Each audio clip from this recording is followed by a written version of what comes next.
having exerted every effort to conceal their identities only to be uncovered. In the midst of their panic, the initially identified elder regained his composure, recalling the nature of their surroundings. Su Wuhui, I did take your teleportation talisman. So what? This is a teleportation passage. Any confrontation will destabilize it. If the passage collapses, none of us will survive. As for me, I possess the teleportation talisman and can leave at will. The elderly man wore a confident expression. Those who had participated in stealing Su Wuhui's possessions gazed at him enviously. Although the treasures they had taken were precious, they could not facilitate their escape. Soon, one of them approached the elder, saying, "Brother, surely the teleportation talisman allows you to take others with you? I would offer you a top-grade spiritual herb if you would take me along." Others overheard and eagerly gathered, presenting their treasures in exchange for passage. The elder, who had only managed to acquire the teleportation talisman, suddenly found himself inundated with valuable items, laughing heartily and taunting Su Wuhui. "What does it matter if you possess great fortune? Even if you recognize us, what can you do now?" Su Wuhui's expression remained impassive as he readied himself to invoke the path of curses. Yet, Nan Gonghao's eyes flickered, and he thrust forward with a powerful punch. The force of gravity surged forth. The elder, taken aback, had not anticipated Nan Gonghao's sudden attack and hastily attempted to use the teleportation talisman to escape. However, a streak of light erupted from behind them, revealing the pursuers of the Celestial Clan. Although Nan Gonghao was preparing to depart, they would never permit him to take away the legacy of the Celestial Clan. The pursuer, a celestial sage, paid no heed to Nan Gonghao's gravity force and commanded, "Kill." The divine domain enveloped the area, suppressing all powers of the pathways. Nan Gonghao found himself incapable of wielding the power of the avenues.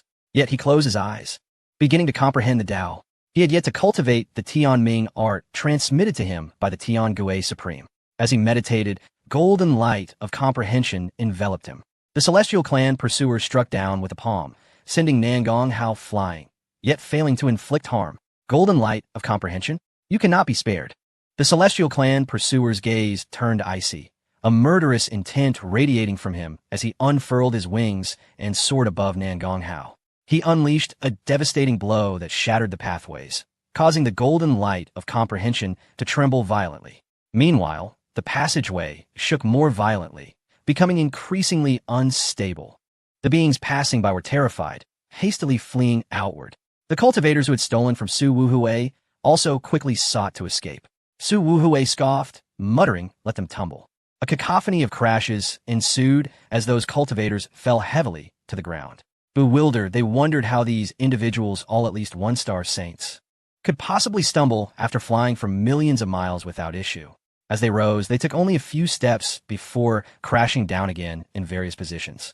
Realizing something was amiss, they suspected the issue lay with the spatial passage. After all, this passage was essentially a spatial rift. Due to the relentless bombardment by the Celestial Clan pursuer, it had become exceedingly unstable. Unable to proceed, they opted to fly. The cultivators quickly ascended into the air, but as they did, the spatial passage violently fluctuated, chaos energy surging forth. In their haste to evade, they inadvertently collided with one another, tumbling once more. Observing this, Su Wuhui dashed in front of the elder who had taken his teleportation talisman, proclaiming, "Confinement." The path of prohibition activated, directly ensnaring the elder. Su Wuhui stated coldly, "What good are your treasures now? It seems you possess a certain capability, yet had my friend not been entangled at that moment, what would you amount to?"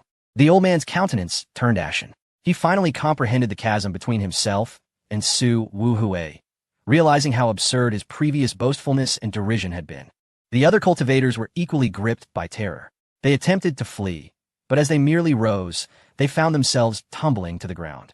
The impact was severe, scattering their spiritual energy, leaving them powerless to resist or escape. If they remained oblivious to the situation now, it could only signify a profound lack of intelligence. All cultivators cast fearful glances towards Su Wuhui. "Is my possession so easily acquired?" Su Wuhui extended his hand, demanding, "Return it." The cultivators, faces drawn in despair, surrendered their treasures, unable to mount any resistance. Su Wuhui collected the artifacts and turned his attention towards the distant Tianzu pursuers who were bombarding Nan Gonghao. He tossed a teleportation talisman, and the three were simultaneously transported through the spatial corridor. Just as they departed, a rift appeared in the corridor, unleashing a torrent of spatial storms and chaotic energies. Boom! The spatial corridor collapsed, and the creatures within screamed as they were annihilated. Those waiting outside were taken aback. Although there were multiple spatial corridors, the sudden collapse indicated a fierce battle within. Look, it's Nangong Hao. A keen-eyed creature pointed skyward. Indeed, Nangong Hao was bathed in golden light, surrounded by the Tianzu pursuers and Su Wuhui. Chapter 247. Public accusation and the display of Tianming skill. Nangong Hao's arrival invigorated many powerful beings, particularly the divine sage king of the Lulong clan, who did not hesitate to act. They were eager to reclaim their dragon sovereign palace. A massive dragon claw reached out from afar, targeting Nangong Hao. Observing the Lulong's fury, the other powerful beings exchanged glances but refrained from intervening. The Tianzu pursuers, seeing the Lulong's action, mistakenly believed they were there to protect Nangong Hao. They immediately shouted, brandishing a forbidden weapon, a long spear aimed at the skyward claw, summoning endless thunder. The Lulong warrior scoffed, a Tianzu being protecting Nangong Hao? He has indeed betrayed us. Suppress him.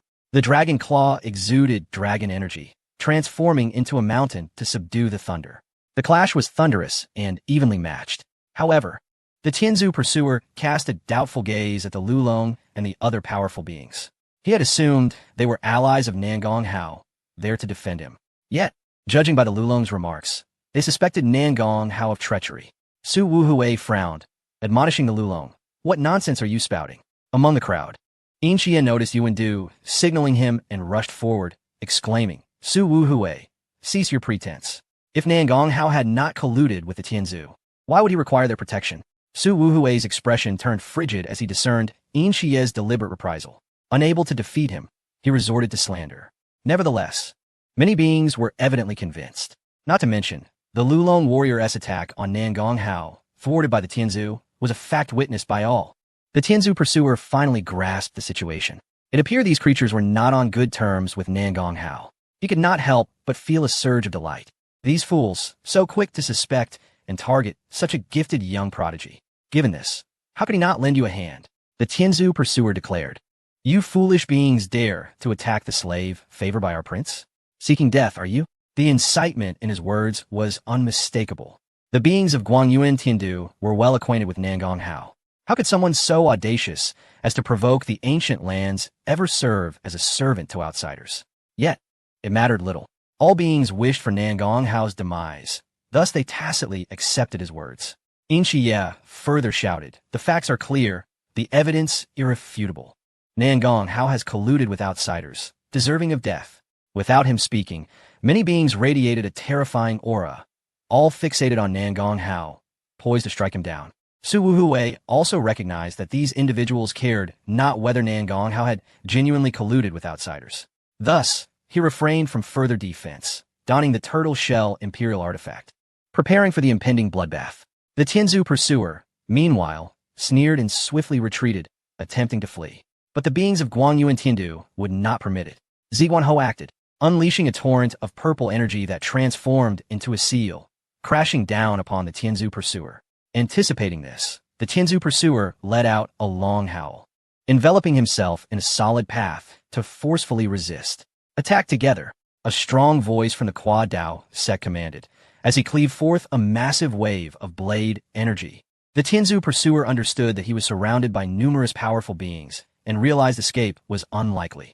He bellowed, dismantling technique.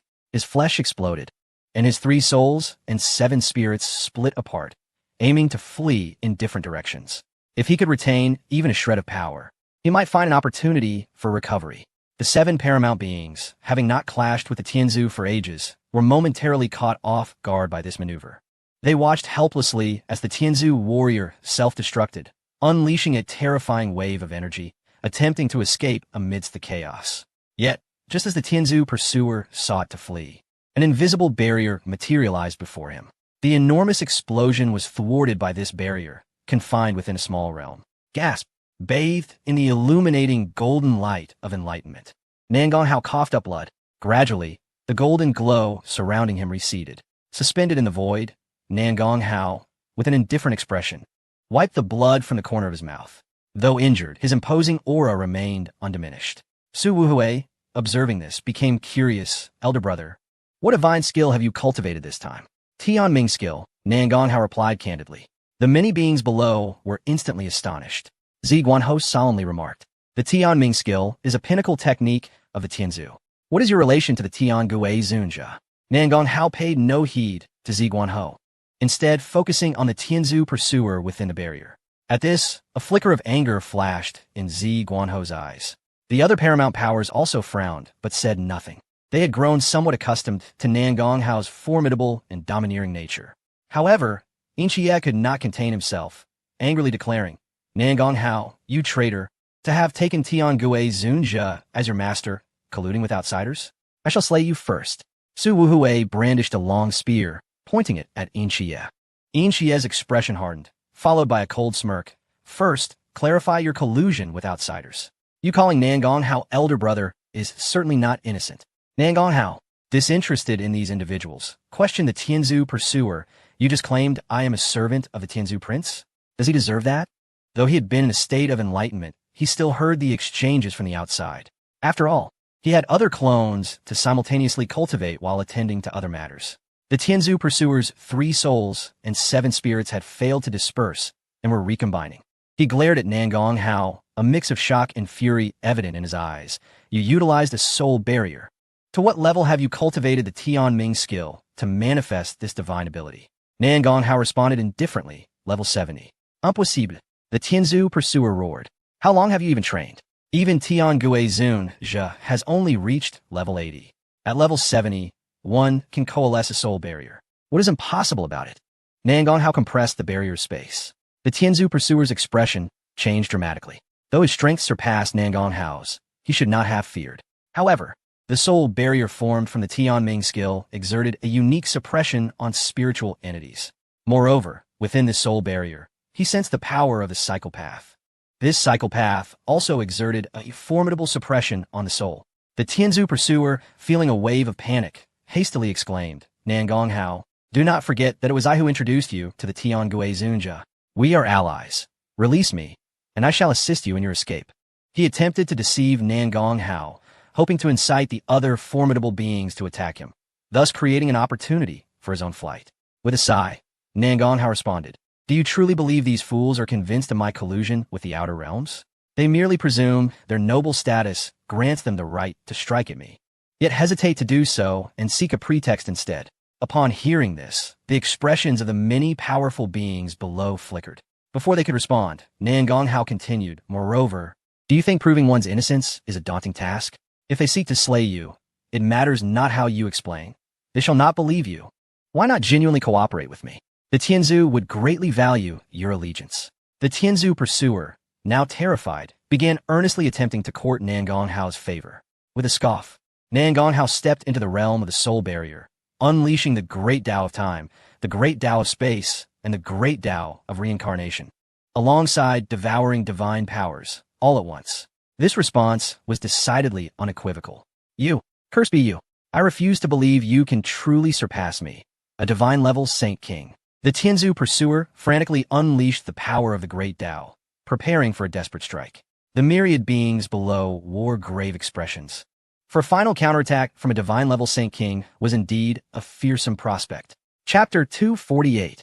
Explanation? What a nonsense with a cold chuckle. Nan Gonghao summoned the Dragon Emperor Palace and forcefully hurled it downward. The members of the Li Dragon clan were instantly filled with rage.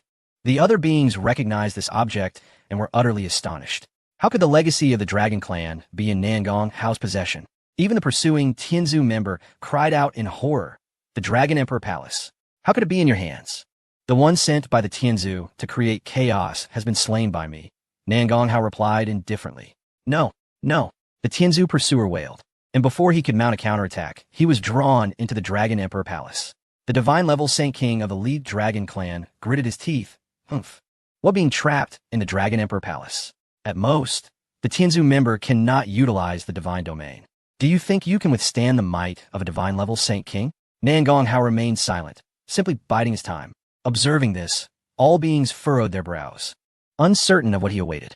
Yet, Yu Wendu reacted swiftly. He suddenly recalled that several powerful beings previously released from the Divine Tomb had been ensnared within the Dragon Emperor Palace. Nan Gonghao could indeed summon those divine-level Saint Kings to deal with the Tianzu personnel. Ziguangho, Nan Gonghao is cunning and adept in the great Tao of space. It would be wise to capture him, Yu Wendu advised. Ziguangho furrowed his brow slightly, but said nothing further, extending a massive purple hand to seal the void and grasp at Nan Gonghao. The power of the divine domain spread, rendering Nan Gonghao incapable of employing his great Tao powers to escape. He simply tossed a forbidden device toward Ziguangho and the others, stating blandly, "Explode." Upon witnessing this, the multitude of beings below were filled with fury and astonishment. How many forbidden devices does this scoundrel possess? Does he treat them as mere eggs? Though they were filled with resentment, they fled in panic. Even Ziguangho was compelled to retract his power and resist with all his might. A deafening roar erupted as boundless power unleashed, engulfing the heavens and earth, leaving all beings trembling in fear. Meanwhile, Yu Wendu's mind raced. He was an astute individual. Upon recognizing Nan Gonghao's formidable strength, which he had refrained from using against the Tianzu pursuer, it was clear he had ulterior motives. Was he intending to use the Tianzu pursuer to prove his innocence? As this thought crossed his mind, he calculated his next move. However, he found himself at a loss, for Nan Gonghao needed only to compel the Tianzu pursuer to swear an oath, thereby naturally proving his innocence. "Inchiye, take your people and depart," Yu Wendu commanded in a low voice. "Third Prince, we are on the verge of success. Why is Inchiye reluctant to leave?" "Fool! Nan Gonghao is about to turn the tables on us. If you do not flee now, you will be taught a lesson on the spot," Yu Wendu admonished. Inchiye's expression shifted. Trusting Yu Wendu, he reluctantly activated the formation to teleport away. High above, Nan Gonghao observed Inchiye's departure but was unable to intervene. He understood it was Yu Wendu's scheme. Nonetheless, there was no need for haste. Time was on his side. Soon, the storm of the exploding forbidden device subsided. Nan Gonghao reopened the Dragon Emperor Palace, bringing forth the Tianzu pursuer, who had been battered nearly to the brink of death by several divine-level Saint Kings. "Swear an oath to prove my innocence, and I shall let you go." "Haha, even if you release me, they will not allow me to leave, will they?" The Tianzu pursuer gritted his teeth, unwilling to concede. "They dare not," Nan Gonghao shrugged, retrieving another forbidden device and tossing it into the void. The device vanished in an instant. "It is a spatial divine power. Everyone be cautious," a being cried out in alarm. No one knew where that forbidden device had been sent, leaving all in a state of trepidation. Even Ziguangho and the others were forced to utilize forbidden devices for protection. The next moment, a thunderous explosion resonated in the territory of the Li Dragon clan. That forbidden device detonated directly. What was even more infuriating was that it was a replica of the Li Dragon clan's own forbidden device. Nan Gonghao had previously copied their forbidden device and now detonated it at close range. Although the Li Dragon clan had protective forbidden devices and strong guardians, they still suffered significant losses. Their forbidden devices were destroyed, and their disciples were either killed or gravely wounded. Only the divine-level Saint King remained relatively intact, though he was also left in disarray. "Nan Gonghao, my Li Dragon clan will not rest until we are at odds." The Li Dragon Saint King roared in impotent fury.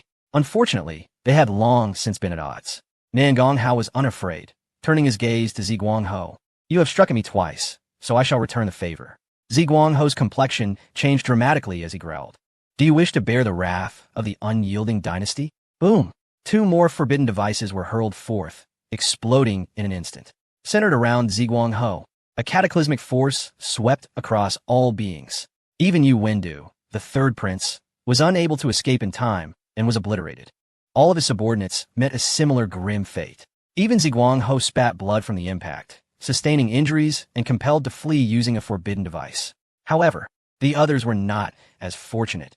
Tens of thousands of beings were annihilated. Only a vast, deep crater remained, a testament to their former existence. The consecutive explosions left all observing beings trembling in fear. They wished to weep. Just how many forbidden devices does Nan Gonghao possess? In this brief moment, several had already exploded. A few more, and all creatures here would perish. What was even more alarming was that he had already used several forbidden devices before and after entering the realm of inheritance. Were their forbidden devices mass-produced? Some beings could no longer endure the dread and turned to flee. Even the 7 strongest had no choice but to retreat. They were genuinely afraid. Observing this, Nan Gonghao addressed the Tianzu pursuer. "Now that they have all fled, if I release you, no one will obstruct your departure. So help me prove my innocence." Upon hearing this, the Tianzu pursuer, who had been rendered speechless, felt a shiver run through him and bitterly inquired, "Is there still a need?" Initially, he and the beings below had believed Nangong Hao would be driven into a corner due to his supposed collusion with the outer realms. He would need to humbly prove himself and even plead with them to believe he had not conspired with outsiders. But now plead for what? Those beings had begun to realize that Nangong Hao was unafraid of their accusations. With so many forbidden devices in his possession, even if he were guilty, who could judge him? Their accusations had become nothing more than laughable farce.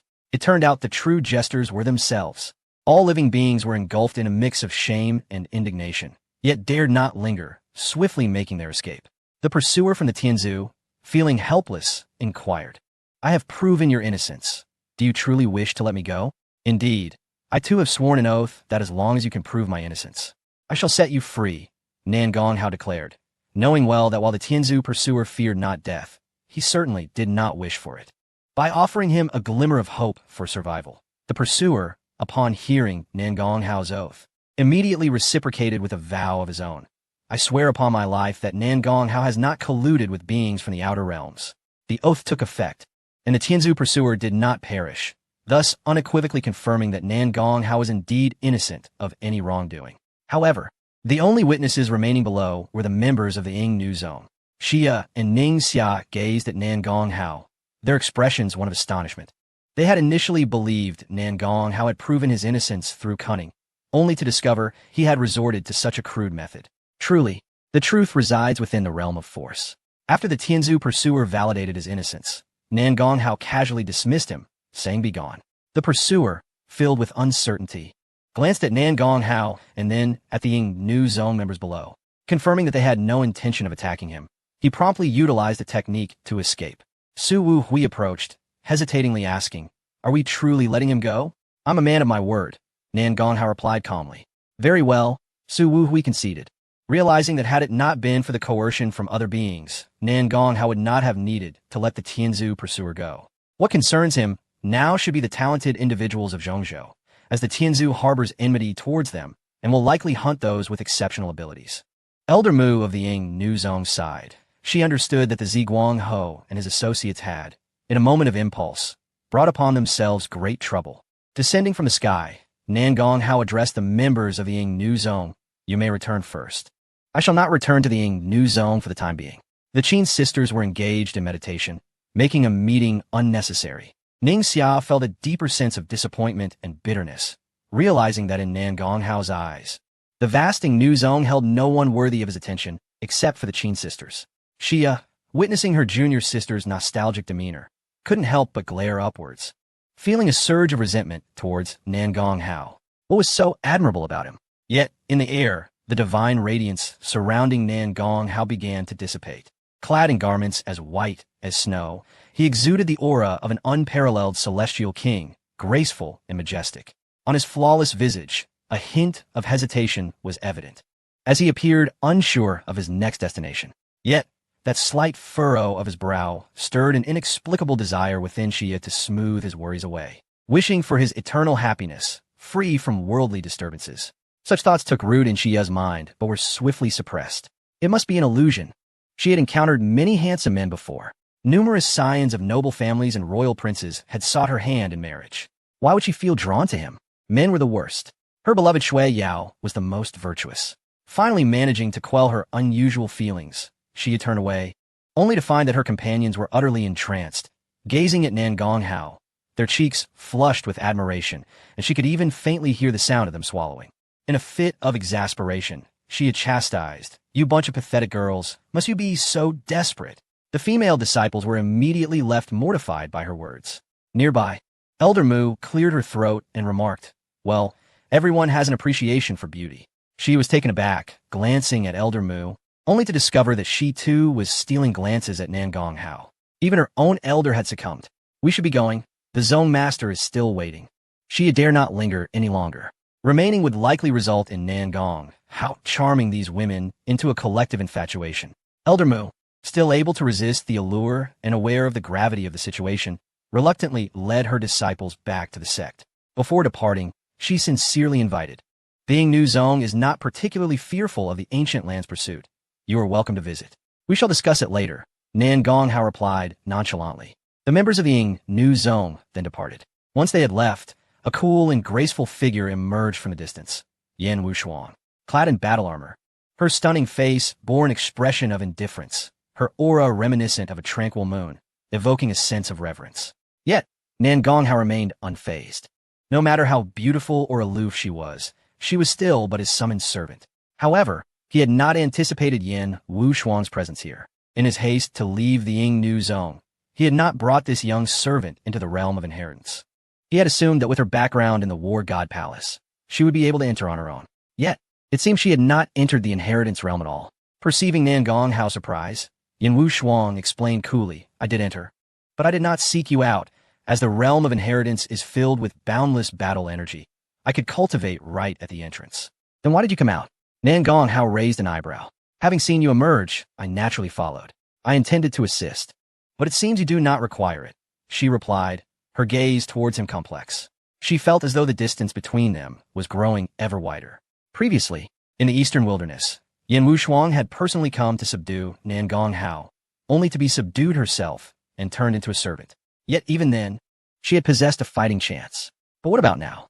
Nan Gonghao had effortlessly repelled 7 powerful adversaries and countless other beings attacking him. There was no comparison to be made. Such dominance, such charisma, how many could rival him? Beside them, Su Wuhui gazed at Nan Gonghao with admiration. A grin on his face. "Big brother, where are we headed next?" "To the Jixia Academy," Nan Gonghao replied, recalling his system. After signing in at Tianyong City, his next destination was the Jixia Academy, a place rich in knowledge of various realms of inheritance. Nan Gonghao was woefully uninformed about the realm of inheritance and felt quite passive within it. Seizing the opportunity to learn, he intended to visit the Jixia Academy. "That place is quite difficult to enter," Yan Wushuang remarked indifferently. "Oh, am I not able to?" Nan Gonghao asked. Yan Wushuang suddenly hesitated, then sighed. "You indeed can. With your exceptional talent, any supreme power would welcome you.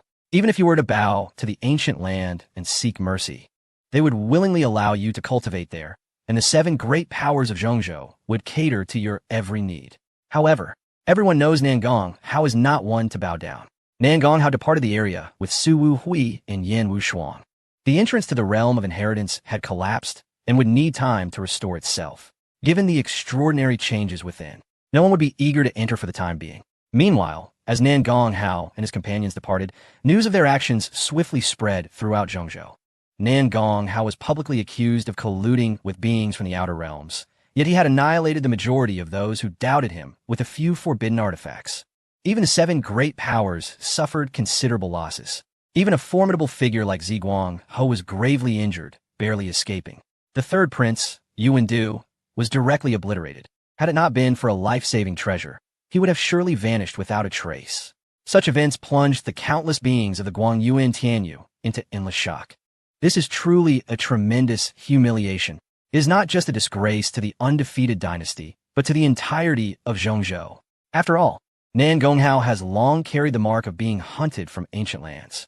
Initially, those old powerhouses refrained from acting out of pride.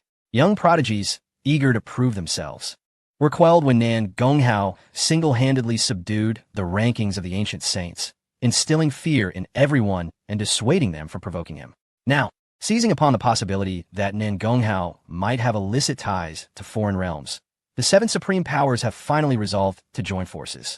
Yet, the outcome was that the combined assault of these 7 mighty forces was utterly vanquished by Nan Gonghao alone, leaving them in utter disarray.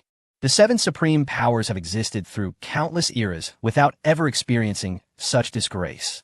This has led many beings to believe that, in order to salvage their dignity, the 7 supreme powers may resort to lethal measures against Nan Gonghao. They might even resort to utilizing imperial artifacts. Chapter 250. The prodigies of all directions react. Nan Gonghao made his way to Jixia Academy, unreservedly revealing his whereabouts. The myriad beings of Zhongzhou were already quite intrigued by him. Following the misfortune of the 7 supreme powers, he garnered even more attention. Many beings sought ways to observe Nan Gonghao in secret. However, none dared to follow him closely, as there had been attempts to track Nan Gonghao akin to those made against Su Wuhui, only to discover that Nan Gonghao unleashed 2 forbidden artifacts, obliterating 5 divine saint kings. Consequently, no one dared to follow Nan Gonghao and his companions any longer. Even those from the seven supreme powers, who initially sought revenge, hesitated to act recklessly. They were unaware of how many forbidden artifacts Nangonghao had yet to deploy. In Zhongzhou, the undefeated dynasty, stood the Grand Jing Shi Mansion. This residence belonged to the third prince, Yuan Du, bestowed by the divine emperor himself. Even the plaque at the entrance, inscribed with the words Jing Shi, was penned by the divine emperor. This illustrates the profound favor the divine emperor held for this third prince. Once, Yuan Du was the object of envy for all beings within the capital. However, now many quietly relished his misfortune. Particularly, other princes and princesses flocked to the Jing Shi Mansion, nearly trampling its threshold. They feigned concern, claiming to visit, yet their true intent was to savor the spectacle of his downfall. Who could forget that the illustrious third prince, rumored to be the crown prince of the undefeated dynasty, was publicly slain by Nangonghao? Although others also met with misfortune, who cared? You were simply unfortunate. This was an embarrassing tale worthy of being chronicled. In fact, some ministers of the dynasty were already contemplating whether to shift their allegiances. As one of the most formidable powers among the seven supreme forces, how could the future divine emperor have ever been defeated, let alone killed? That would be an utter disgrace. The mockery and skepticism compelled Yuan Du to remain secluded, avoiding all company. On a clear morning, Yuan Du resumed his painting in his study. When a maid brought breakfast, she noticed a number of crumpled papers scattered on the floor, alongside a few discarded sheets that had failed to capture his artistic vision. Yuan Du was deeply engrossed, his expression icy as he painted with fervor. Notably, both the work in progress and the discarded papers depicted the same figure, Nangonghao. It must be said that Yuan Du's artistic skills were quite remarkable.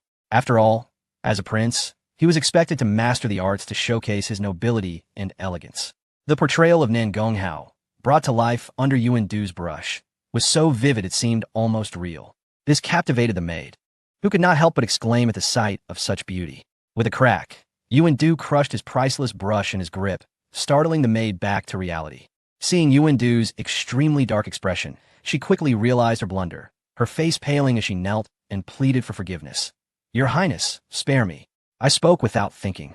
I know my mistake." Yuan Du's voice emerged cold and devoid of emotion. "Someone, drag her out and execute her."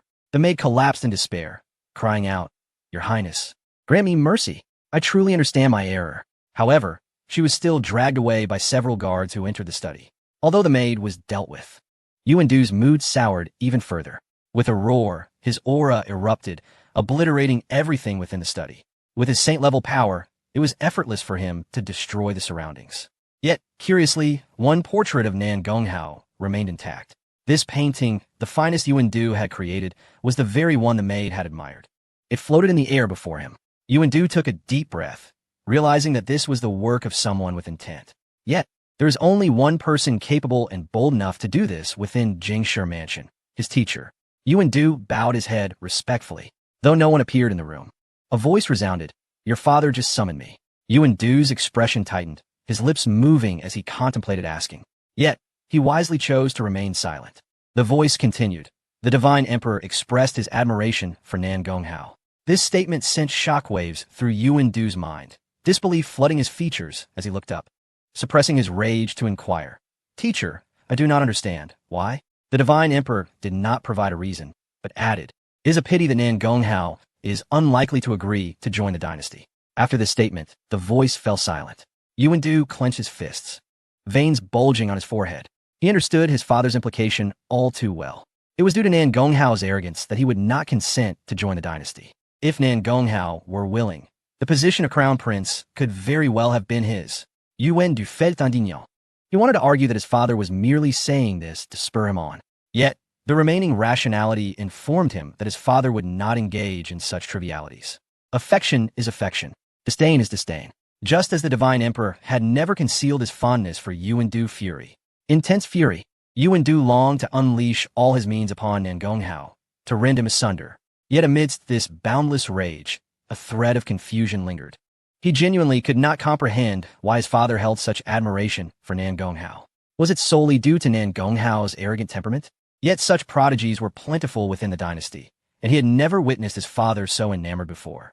Could it be due to Nangonghao's talent and strength?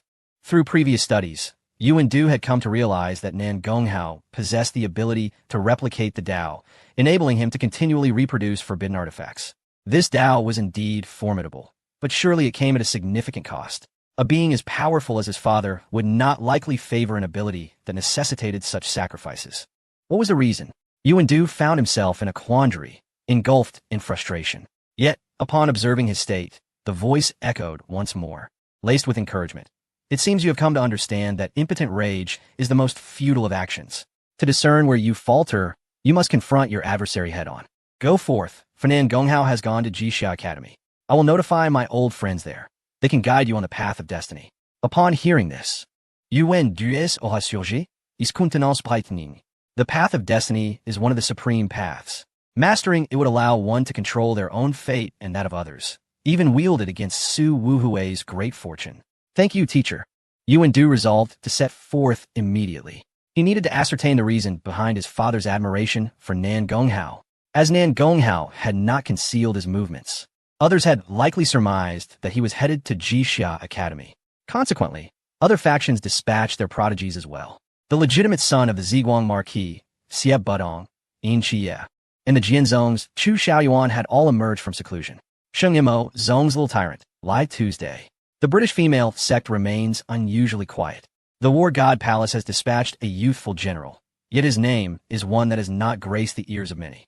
From the Kuo Dao sect, the second holy son of the Nangong family, Nangong Tua, has arrived. Even other marginal territories are roused into action.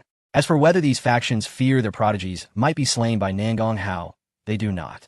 For they have come to understand that Nan Gonghao's ability to conjure forbidden artifacts is a manifestation of the Tao of duplication. Moreover, they have discovered a means to counter this Tao of duplication. Chapter 251, Arrival at Jixia Academy. Enrolling in potential hazards, the so-called Tao of duplication can replicate anything.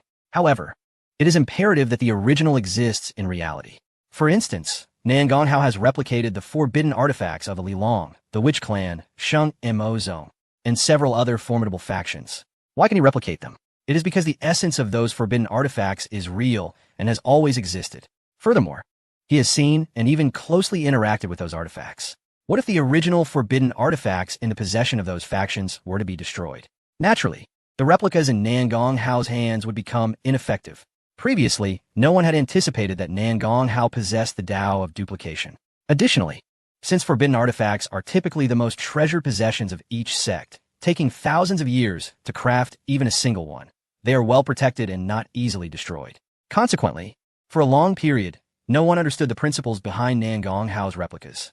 Now that they have comprehended it as the Tao of duplication, they have reluctantly resolved to obliterate their own original forbidden artifacts, and they shall not dare to utilize similar artifacts in the future. However, they are not Nangong Wu Hui or Nan Gonghao, who can endlessly procure forbidden artifacts. Thus, these factions are filled with a deep-seated resentment towards Nan Gonghao, wishing they could rend him to pieces. Yet, while these factions deliberate on how to counter Nan Gonghao, he is engrossed in researching the replication of imperial artifacts. Whether it be the Dragon Emperor Palace or Su Wu Hui's Turtle Shell imperial artifact, they all serve as subjects for experimentation. After all, though these two imperial artifacts are powerful, they are both incomplete. However, the Tao of duplication is not something to be trifled with. It demands the consumption of primordial energy. The previous replication of forbidden artifacts, while costly, was manageable thanks to the Tao of all things allowing for quick recovery. Yet, replicating an imperial artifact requires primordial energy that exceeds Nan Gonghao's limits. He estimates that only by attaining the realm of the Sage King would he stand a chance at replicating a flawed imperial artifact. Achieving the Sage King realm necessitates breaking the sixth chain of the heavenly lock cursed by the Emperor. Having replenished his energy, Nan Gonghao sits upon a large stone, his countenance dark. Beside him, Yin Wushuang hesitates momentarily but soon approaches, reluctantly placing her delicate, fair hand upon Nan Gonghao's shoulder and gently massaging it. It is not that she has deigned to become his servant. Rather, it is due to the fact that he has previously bested her. Just yesterday, he had spanked her multiple times, compelling her to concede defeat and serve him well. Were it not for the fact that they no longer required rest, she would likely have been obligated to warm his bed. Yin Wushuang bites her red lip, gazing at Nan Gonghao with a fiery resentment. Were it not for her awareness of her own limitations, she would have relished the thought of snapping his neck. Nevertheless, she must adhere to Nangonghao's wishes and serve him dutifully. Meanwhile, Su Wu Hui is busy stewing meat, a piece from the three-legged flying cow he hunted, a creature of the sacred beast rank. The other ingredients have been foraged from the jungle, aided by his good fortune. Among them, he has even procured a sacred herb. Observing Su Wu Hui using the sacred herb to stew meat, Yin Wushuang feels her eyelids twitching. Just how fortunate is this fellow? Yet, Su Wu Hui seems unfazed, casually asking Nangong which teacher he wishes to follow at Jixia Academy.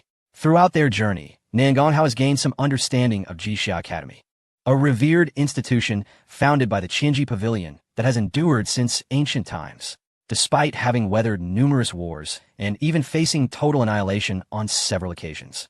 The academy has persistently thrived, preserving countless legacies.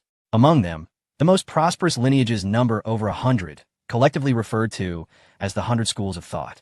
The leaders of these schools are immensely powerful, each a sage king in their own right. They traverse distinct paths, yet all have known unparalleled glory. Even the other 6 formidable factions among the 7 great powers send representatives to this place for learning. It can be said that Jixia Academy was established by Qinji Pavilion, yet no longer solely belongs to them. Its internal dynamics are intricate, deeply intertwined with each faction. Upon hearing Su Wu Hui's inquiry, Nangong ponders momentarily and replies, "In truth, I would prefer to study under the Confucians. After all, I'm still a master from the Eastern Wilderness." Su Wu Hui, somewhat anticipating this, chuckles and responds, "Very well, I shall accompany you to study under the Confucians." Yin Wushuang stands to the side, neither man seeking her opinion. After all, she is merely a servant. Before long, the stewed meat is ready. Yin Wushuang approaches first, serving Nangong a portion in a beautiful glazed bowl. Having been accustomed to being waited upon since childhood, he experiences no discomfort, despite the difference in status. He takes a piece of meat to taste, only to scrunch his brow in discontent. The food is decent, but the flavor is lacking. Su Wu Hui, embarrassed, admits, "I have never learned to cook." Nangong turns to Yin Wushuang. "You should learn more in the future. Are you not afraid I might poison you?" A glimmer of cold light flashes in Yin Wushuang's eyes. With a swift motion, Nangong delivers a slap to her backside. "If you speak nonsense again, I shall have to resort to more severe measures." "You." Yin Wushuang is infuriated, her chest heaving with indignation. Nangong says no more. Placing his utensils down, "It is too unpalatable. I shall not eat anymore." At their level of cultivation, eating is unnecessary. They do so merely for enjoyment. Su Wu Hui shares his sentiments. He has tasted far too many exquisite dishes to settle for this. Even if it were his own cooking, infused with sacred herbs, it would still not tempt him. Seeing the 2 men refuse to eat, Yin Wushuang feels perplexed. What a waste. Yet, as the princess of Shura, she possesses her own pride. If they do not eat, she too will not shamelessly indulge. Once more, the trio resumes their journey. With the power of the Tao of Space at their disposal, their pace is swift.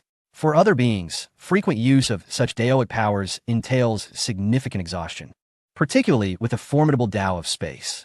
However, Nangong wielding the Tao of all things, recovers at an astonishing rate. In less than a day, he guides the 2 through vast expanses, arriving at the site of Jixia Academy. Here lies a vast plain, upon which a magnificent ancient city stands. The city walls tower high, stretching endlessly to the east and west. The outer walls are weathered and scarred, bearing the marks of countless battles, clearly having endured great hardship. This place is a sacred ground for humanity, revered as the birthplace of the human flame. As such, many foreign races harbor resentment and fear towards it, having launched countless attacks. Jixia Academy has thus survived and thrived through these trials, amassing tremendous connections, power, and legacies, truly formidable. In the Guangyuan heavenly domain, no foreign race dares to assault this place any longer. As Nangong approaches, he suddenly pauses, lifting his gaze to the void above. A colossal turtle hovers in the sky, making its way towards the academy, with numerous figures visible upon its shell. It is the time of year for the academy's annual enrollment, hence an increase in the number of people present.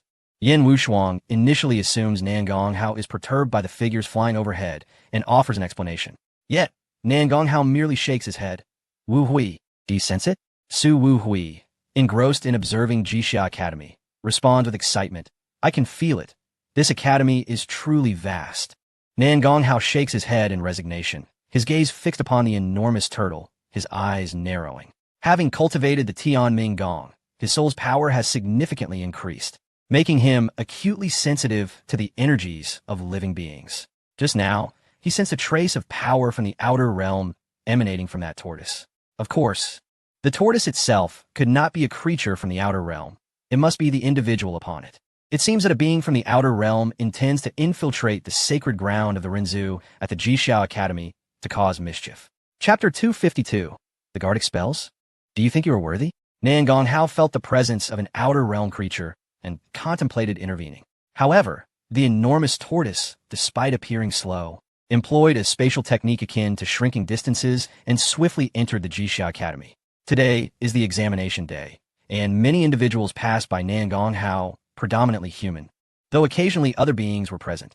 Even among the alien races, most were generally benevolent towards humanity. After all, even the most magnanimous Jixiao Academy could not possibly recruit those races that had inflicted significant harm upon humanity. Nan Gonghao and his companions arrived at the entrance of Jixiao Academy amidst the throng of examinees. Up close, this ancient citadel appeared even more magnificent. The city gates stood 10 meters high, resembling a towering building. Upon the heavy wooden doors, over 1,200 paths were intricately carved, including numerous formidable pathways. Even the bluestone tiles beneath their feet were infused with the power of these paths, as this place nearly gathered 3,000 pathways, save for a few rare exceptions. Upon entering the grand door, the dense spiritual energy coalesced into a mist that floated in the air, effortlessly permeating the beings present through their pores and breaths. There were many ordinary individuals who could not cultivate, yet they enjoyed lifespans of 1,000 years, free from illness, pain, or calamity. Cultivators, on the other hand, could grow increasingly powerful, which was a significant reason many beings were reluctant to leave. Behind the grand entrance lay an archway 6 to 7 meters long, teeming with people. Some newcomers were marveling at their surroundings, evidently astounded by the opulence. Spiritual energy cascaded like a waterfall, and pathways served as bricks. Indeed, many beings paused on a bluestone tile, falling into a state of enlightenment. When someone as fortunate as Su Wuhui entered, the commotion was indeed substantial. The spiritual energy from the entire cosmos surged towards him, forming swirling vortices. The bluestone tiles continuously shimmered with light, capturing his attention. It seemed that Su Wuhui could effortlessly extract any tile should he so desire. Many onlookers were startled by this peculiar phenomenon, casting uncertain glances at Su Wuhui. Some recognized his identity, filled with envy. Although they had come to take the examination, they were uncertain of their success. Yet, with Su Wuhui's extraordinary fortune, he would undoubtedly be coveted by many, even if only to serve as a good luck charm. The disturbance caused by Su Wuhui soon attracted the attention of the guards of Jixiao Academy. A guard clad in golden armor rushed over, scrutinizing Su Wuhui with uncertainty. "Are you the one with great fortune?" Su Wuhui, seemingly disinterested in the spiritual energy and pathways, smiled gently. "I am Su Wuhui." The guard, shaking his head in resignation, replied, "Your identity is too unique. It may cause disturbances here. Please follow me." The guard dared not offend this fortunate individual, understanding that to do so could lead to dire consequences. Around them, both new and old students displayed expressions of envy. Indeed, those with great fortune receive preferential treatment. Upon hearing he was to be taken aside, Su Wuhui immediately pointed at Nan Gonghao beside him, saying, "This is my elder brother. We come together." The guard glanced at Nan Gonghao, his expression shifting. "The ancient pursuit mark? You're Nan Gonghao?" As Nan Gonghao's identity had long been public knowledge, there was no need to conceal the pursuit mark.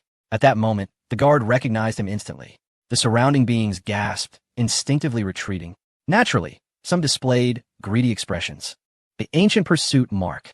If Nan Gonghao were slain, one could obtain the legacy of the ancient lands, perhaps even top-tier techniques. Some sought to rise swiftly, stealthily drawing weapons and positioning themselves behind Nan Gonghao, looking for an opportunity to strike.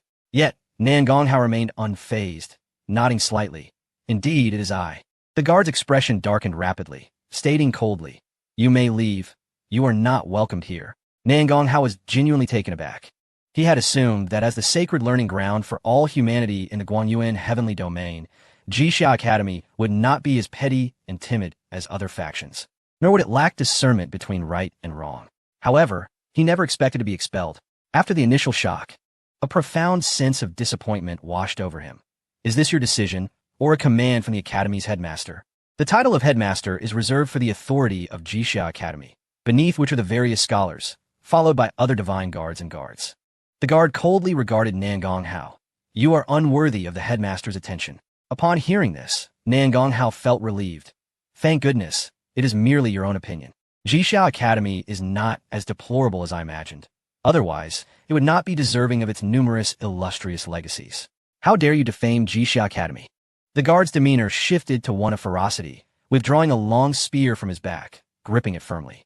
Seeing this, Nan Gonghao mocked. What are you? How dare you lay a hand on me? Go fetch your divine guards. The guard gritted his teeth, his face flushed with shame and anger. He understood that he was no match for Nan Gonghao.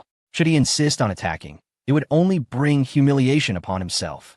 But to simply walk away would result in a loss of face. The guard glared at Nan Gonghao, hissing, They say you are arrogant and overbearing, and today, it seems, they were correct. Leave. Nan Gonghao had no time for the guard's ramblings. With a single command, the power of the pathways surged, intending to send the guard flying. Nan Gonghao's sudden action took everyone by surprise. However, unexpectedly, the bluestone tiles beneath them lit up, effortlessly suppressing Nan Gonghao's power and protecting the guard. What? These blue tiles have such capabilities? Intrigued, Nan Gonghao turned his attention to studying the blue tiles. Meanwhile, the guard was seething with rage. Not only had Nan Gonghao casually attacked him, but he had also so easily diverted his focus, akin to someone attempting to crush an ant who, despite not being squashed, was treated with utter disregard. As a gatekeeper of Jixia Academy, the guard believed himself to hold a position of esteem, at least enough to control the entry of individuals into the academy. This assumption had led him to approach Su Wuhui earlier, presuming to act on behalf of the academy to exclude Nan Gonghao. Now, being publicly humiliated had pushed the guard to the brink of fury. He coldly commanded, Where are the guards? Keep an eye on Nan Gonghao and ensure he does not escape. I will summon the divine guards.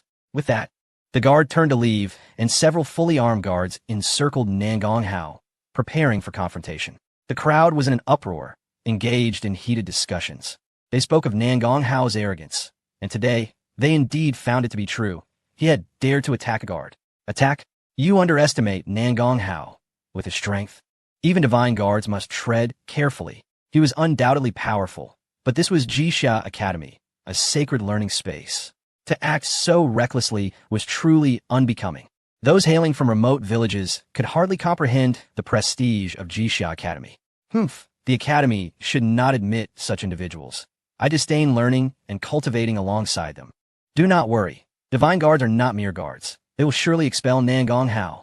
The surrounding beings continued to gossip, forgetting about their examinations, eagerly awaiting to witness how Nan Gonghao would be cast out of Jixia Academy for his arrogance and overbearing nature.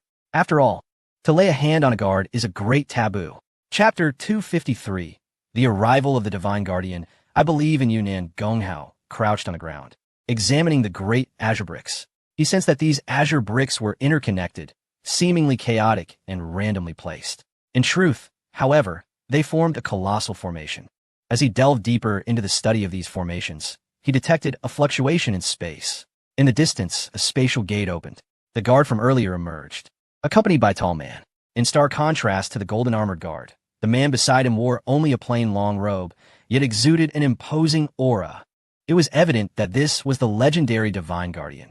Ordinary guards were at the level of nobles, while guards were of the royal rank, and Divine Guardians were of the sage level. Moreover, these Divine Guardians possessed considerable talent, with a promising potential to break through to the Sage King realm. As the Divine Guardian indeed made his appearance, the surrounding crowd stirred with excitement, aware that an intriguing spectacle was about to unfold. Nan Gonghao rose and addressed the Divine Guardian calmly, stating that an otherworldly being had disguised itself as a new student and infiltrated their ranks, urging him to take note of the situation. The spectators were momentarily taken aback. They had anticipated that, given Nan Gonghao's temperament, he would have acted against the Divine Guardian immediately. They expected either his defeat or his retreat. However, no one expected Nan Gonghao to utter such a statement. Was he attempting to curry favor with the Jixia Academy? The guard was also taken aback, then revealed a mocking expression. Nan Gonghao, I did not expect you, who is reputed for your arrogance, to be such a hypocrite. You are concerned that the Jixia Academy will hold you accountable for your actions against me. So you concoct this lie, correct? The surrounding crowd suddenly understood, nodding in agreement, especially when a cold laugh resonated from behind the crowd. Nan Gonghao, I truly do not know whether to commend your cleverness or to chastise your foolishness. The Jixia Academy is a sacred place of learning. It is not merely inhabited by powerful figures like the Grand Scholar, but also by countless masters from various schools. For an otherworldly being to infiltrate here not only requires tremendous audacity, but also formidable capabilities. Do you think that merely by flapping your lips and fabricating a lie, everyone will believe you? If you are worried about repercussions for your actions against the guard, an apology might still earn you forgiveness. Yet here you are, making excuses that are both contemptible and disdainful. The speaker stepped forward, revealing himself to be Yin Shiye. This fellow had successfully integrated the divine sage power obtained from the inheritance site, significantly enhancing his strength. However, he had only progressed by 1-star level. Clearly, he was deliberately suppressing his realm, aiming to harness more of the great power, which would greatly benefit him when he broke through to the Sage King realm. At this moment, he had intentionally appeared before Nan Gonghao to provoke him. Are you not proud? Are you not capable? Yet here I stand before you unscathed, even able to mock you. Yin Shiye stood mockingly not far from Nan Gonghao, eliciting nods of agreement from the crowd. After all, his words held truth. What kind of place was the Jixia Academy? It was the holy land of humanity. The power contained within was overwhelmingly formidable. No one could act recklessly here. The idea of otherworldly beings infiltrating was utterly ludicrous. Everyone believed that Nan Gonghao had attacked the guard, only to realize the formidable nature of this place, rendering his arrogance ineffective, prompting him to hastily concoct an absurd excuse in a desperate attempt to evade the situation. Nan Gonghao, observing the incessant chatter around him, impatiently declared, "You may all cease your prattle." He was solely interested in the stance of the Jixia Academy and had no interest in the opinions of these raucous individuals. Yet, no one heeded his command. In the Jixia Academy, no one could act freely in public, hence they felt no fear of Nan Gonghao. I advise you to contemplate how to elucidate your actions before attempting to show off, mocked a young noble from the crowd. The others joined in with derisive laughter. Upon seeing that no one was complying with his command, Nan Gonghao's gaze turned icy as he focused on the young noble. The young noble, who had been brazenly staring at Nan Gonghao, felt an involuntary shiver upon meeting his gaze. He experienced a peculiar sensation, as though he were a condemned criminal standing before a lofty emperor, awaiting judgment. The thought of potential execution sent a wave of panic through him, his throat drying up, and tremors radiating from his legs throughout his body, causing him to shake uncontrollably. The young noble wished to avert his gaze, yet found himself unable to do so. He remained frozen in place, forced to face Nan Gonghao, on the verge of tears from fear. How could such a terrifying individual exist? Fortunately, Nan Gonghao soon averted his gaze, scanning the other spectators who were still chattering. The crowd collectively shivered, sensing an unexplainable chill in the air, but their discussions gradually subsided. Surroundings fell into an eerie silence. Just as they were about to notice Nan Gonghao's gaze again, he had already withdrawn it. Only Yin Shiye and the Divine Guardian witnessed the entire scene, their emotions distinctly different. Yin Shiye felt a surge of fear. He had believed that with the Divine Sage Power inheritance, he had acquired formidable strength, possibly even capable of contending with Nan Gonghao at this stage, or even defeating him. Yet now, uncertainty gnawed at him. The Divine Guardian, however, regarded Nan Gonghao with indifference. I have long heard of your esteemed name. You do not strike me as the type to speak falsehoods. At these words, the expressions of the onlookers shifted. Nan Gonghao, however, responded calmly on account of this statement. I find this place worthy of my continued presence. You are outrageous. Do you believe that the Jixia Academy seeks your presence? The guard seethed with clenched teeth. The Divine Guardian, this brat is definitely employing deceit to buy time. The guard's frustration was palpable. The Divine Guardian fixed a cold stare upon the guard. What did you say? The guard was taken aback. You claim he is deceiving us. Where is your evidence? The Divine Guardian scrutinized the guard from a superior position, leaving him momentarily speechless. Where would he find evidence? Yin Shiye, feeling an overwhelming sense of injustice, overcame his fear and stated firmly, Divine Guardian. It appears that Nan Gonghao has not presented any evidence either. Has he? The guard cast a grateful glance toward Yin Shiye. Yet, Su Wuhui interjected bluntly, Yin Shiye, Do you not recall how you falsely accused my elder brother of lying, only to be frightened into fleeing, resulting in the demise of the third prince? Now you still refuse to restrain yourself and continue making a scene? At the mention of this incident, Yin Chie clenched his fists, rage boiling within him. This matter was indeed a source of dread for him, as he remained uncertain whether the third prince held any grudge against him. Now brought up by Su Wuhui, he coldly retorted, "You should worry about yourselves first. Do not get driven away." The Divine Guardian impassively addressed Nan Gonghao. "You claim that there are otherworldly beings invading. Where's your evidence?" "None," Nan Gonghao replied nonchalantly. Yin Chie scoffed, as expected, "You still. Has no one ever told you that those who rely on their power to bully others are exceedingly detestable? Leave this place." The Divine Guardian unexpectedly turned around, fixing his gaze on Yin Chie. Yin Chie was taken aback, never expecting to be confronted by the Divine Guardian. Chapter 254. Interrogation at the Criminal Examination Office. Testing abilities, the Divine Guardian coldly surveyed Yin Chie.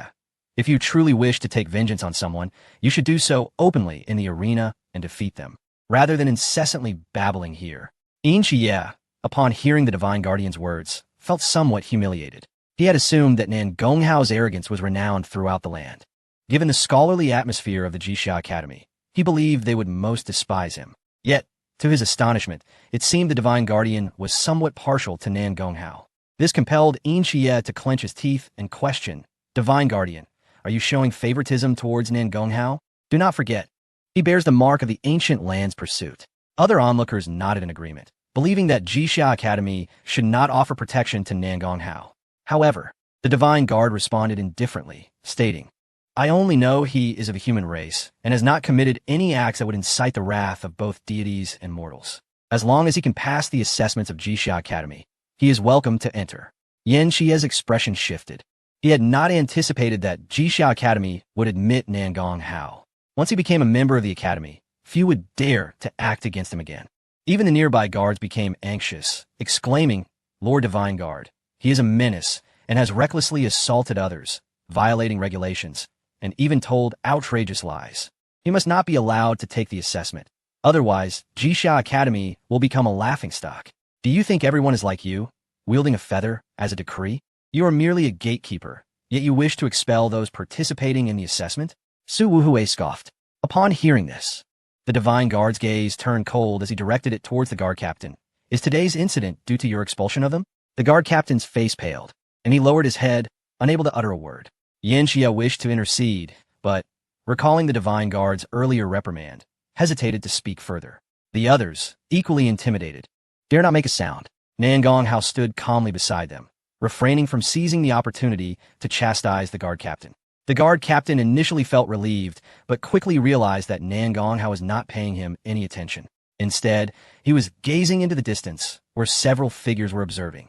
Among them were the top scholar of the Eastern Wilderness, Jun, and the runner-up, Sun, alongside Nan Gongtuo and an unfamiliar person. The guard captain felt a wave of humiliation wash over him. He understood that Nan Gonghao's silence was not born out of fear or disdain. It stemmed from the fact that he had never regarded him at all. This realization was even more humiliating. However, before the guard captain could speak, the Divine Guard declared, "Since you have acquiesced, from today on, you are no longer the guard captain. Go serve as a sentinel in the demon pool." The guard captain, filled with disbelief, protested, "Lord Divine Guard, even if I refused to allow Nan Gonghao entry, it was for the good of the academy and hardly a grave offense. Jixia Academy never rejects any qualified human from entering. You have abused your power for personal gain, refusing to allow a student to apply, which is indeed a serious crime." The Divine Guard rebuked. The guard captain remained reluctant, yet he could not argue, gesturing towards Nan Gonghao. "And what about him? He acted against me without consequence?" "Not guilty," the Divine Guard replied coolly. "You and I are at odds." The guard captain fumed. "My orders require your compliance, not your agreement," the Divine Guard asserted commandingly, signaling for the guard captain to be taken away. The onlookers watched in trepidation as the guard captain was forcibly removed, their hearts growing cold. They were bewildered by the implications. Did the Divine Guard truly favor Nan Gonghao? The Divine Guard surveyed the crowd. "Do you believe I am favoring Nan Gonghao?" The spectators, fearing the Divine Guard's wrath, remained silent. Yin Chie, however, mustered the courage to nod. "Yes. You feel this way because you intend to oppose Nan Gonghao. Yet you are acutely aware that you are not his match. Thus, you wish the world to share your disdain for him. Once I render a fair and impartial decision, you will wrongly perceive it as favoritism. The Divine Guard explained succinctly, providing the crowd no chance for rebuttal. He turned once more to Nan Gonghao and his companions. Follow me. Nan Gonghao inclined his head slightly. Let us proceed. Su Wuhui and Yin Wushuang had no objections. As the trio departed, the crowd's expressions were mixed. The Divine Guard's earlier words had clearly implied their narrow-mindedness, yet they found no fault in his reasoning. For Nan Gonghao had committed no significant offense, aside from his altercation with the guard captain, who had instigated it. The Divine Guard truly lacked grounds to penalize Nan Gonghao. Yet, their discontent remained. Yan Xie hastily left, determined to seek allies to deal with Nan Gonghao. He could not allow him to join Jixia Academy. Otherwise, unless someone from the ancient lands intervened, there would be no way to eliminate him. Unknown to them, the ancient lands had already made their move. Yet they were still unable to contend with Nan Gonghao. Nan Gonghao followed the Divine Guard to the interrogation chamber of the guard post. Not for interrogation, but to verify the truth of his claims. Upon arrival, the Divine Guard withdrew, stating he would not oversee this matter. The interrogation chamber was spacious, reminiscent of a royal court's tribunal. Before Nan Gonghao sat a high table, behind which an elderly man with a goatee presided, dressed in a gray robe. He bore an imposing demeanor, suggesting a rather stern disposition. Nan Gonghao nodded slightly in greeting, as he was the esteemed scholar from the Eastern Wilderness, his status equal to that of the various scholars present. Thus he need not perform a formal bow. Su Wuhui, however, clasped his hands in a salute befitting a student. Yin Wushuang remained still, having observed that her parents had not bowed either. The goateed elder's demeanor remained unchanged as he looked at Nan Gonghao with indifference. You claim that beings from other realms have infiltrated the academy? Do you have any evidence? No, I sensed it when the previous Xian Gui brought them in. Nan Gonghao replied calmly. Bring forth the case files. The goateed elder ordered, his voice cold. Immediately, a scholarly man entered, carrying a tome. Sir, there are a total of 400 applicants for this examination and students sent from external branches. To investigate each one would require at least a day's effort. The scholar spoke with efficiency, devoid of the cumbersome pretentiousness typical of some academics. The goateed elder spoke in a deep tone. Nan Gonghao, can you sense beings from other realms? Yes, Nan Gonghao affirmed with a nod. Bring in the beings from other realms we have previously captured. Mix them among 1,000 others for you to identify. The goateed elder issued a command. The scholar complied and soon returned with 5 chaotic groups of 1,000 individuals, suspended in the air at a height of over 100 miles. They were carried by Xiangui, fierce birds, wild dragons, flying vessels, and magical carpets. Nan Gonghao was required to sense the foreign being among these groups. Naturally, the foreign being would be concealed by Jixia Academy using the most robust methods available, as their ability to infiltrate the academy without detection indicated that they possessed means far beyond those of the academy itself. Thus, Jixia Academy spared no effort to hide the foreign being, not out of malice towards Nan Gonghao, but because the gravity of the situation necessitated such measures. Chapter 255, Seizing the Opportunity, Academy's Implicit Approval. News of Nan Gonghao's testing swiftly spread among the Academy's populace, notably thanks to Yan Xie's promotion. Some scoffed, some mocked, while others were filled with curiosity. As the interrogation chamber did not dismiss the crowd, many could not resist the urge to gather and witness the spectacle. Soon, the area was bustling with over 20,000 spectators.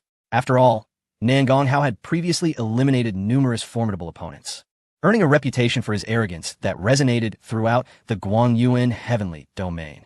They were eager to see for themselves. Jun, Sun, and others naturally arrived as well, including Chen Shiqing, the former third-place scholar from the Eastern Wilderness whose inheritance of the Holy Light Path had been usurped by Nan Gonghao. He seemed to have encountered another fortuitous event, having ascended to the 20th position on the ancient sage rankings and gained considerable renown as a student of Jixia Academy. Yan Xie also appeared, having heard that Yuan Du was currently in seclusion, contemplating the path of fate. Once he emerged, he would be invincible. Yan Xie was thrilled, but also aimed to express loyalty while undermining Nan Gonghao's testing. Many shared similar thoughts, for Chen Shiqing and Chu Xiaoyuan, among others, harbored deep-seated animosity towards Nan Gonghao. Even the factions allied with the Holy Demon Sect were eager for Nan Gonghao's immediate demise.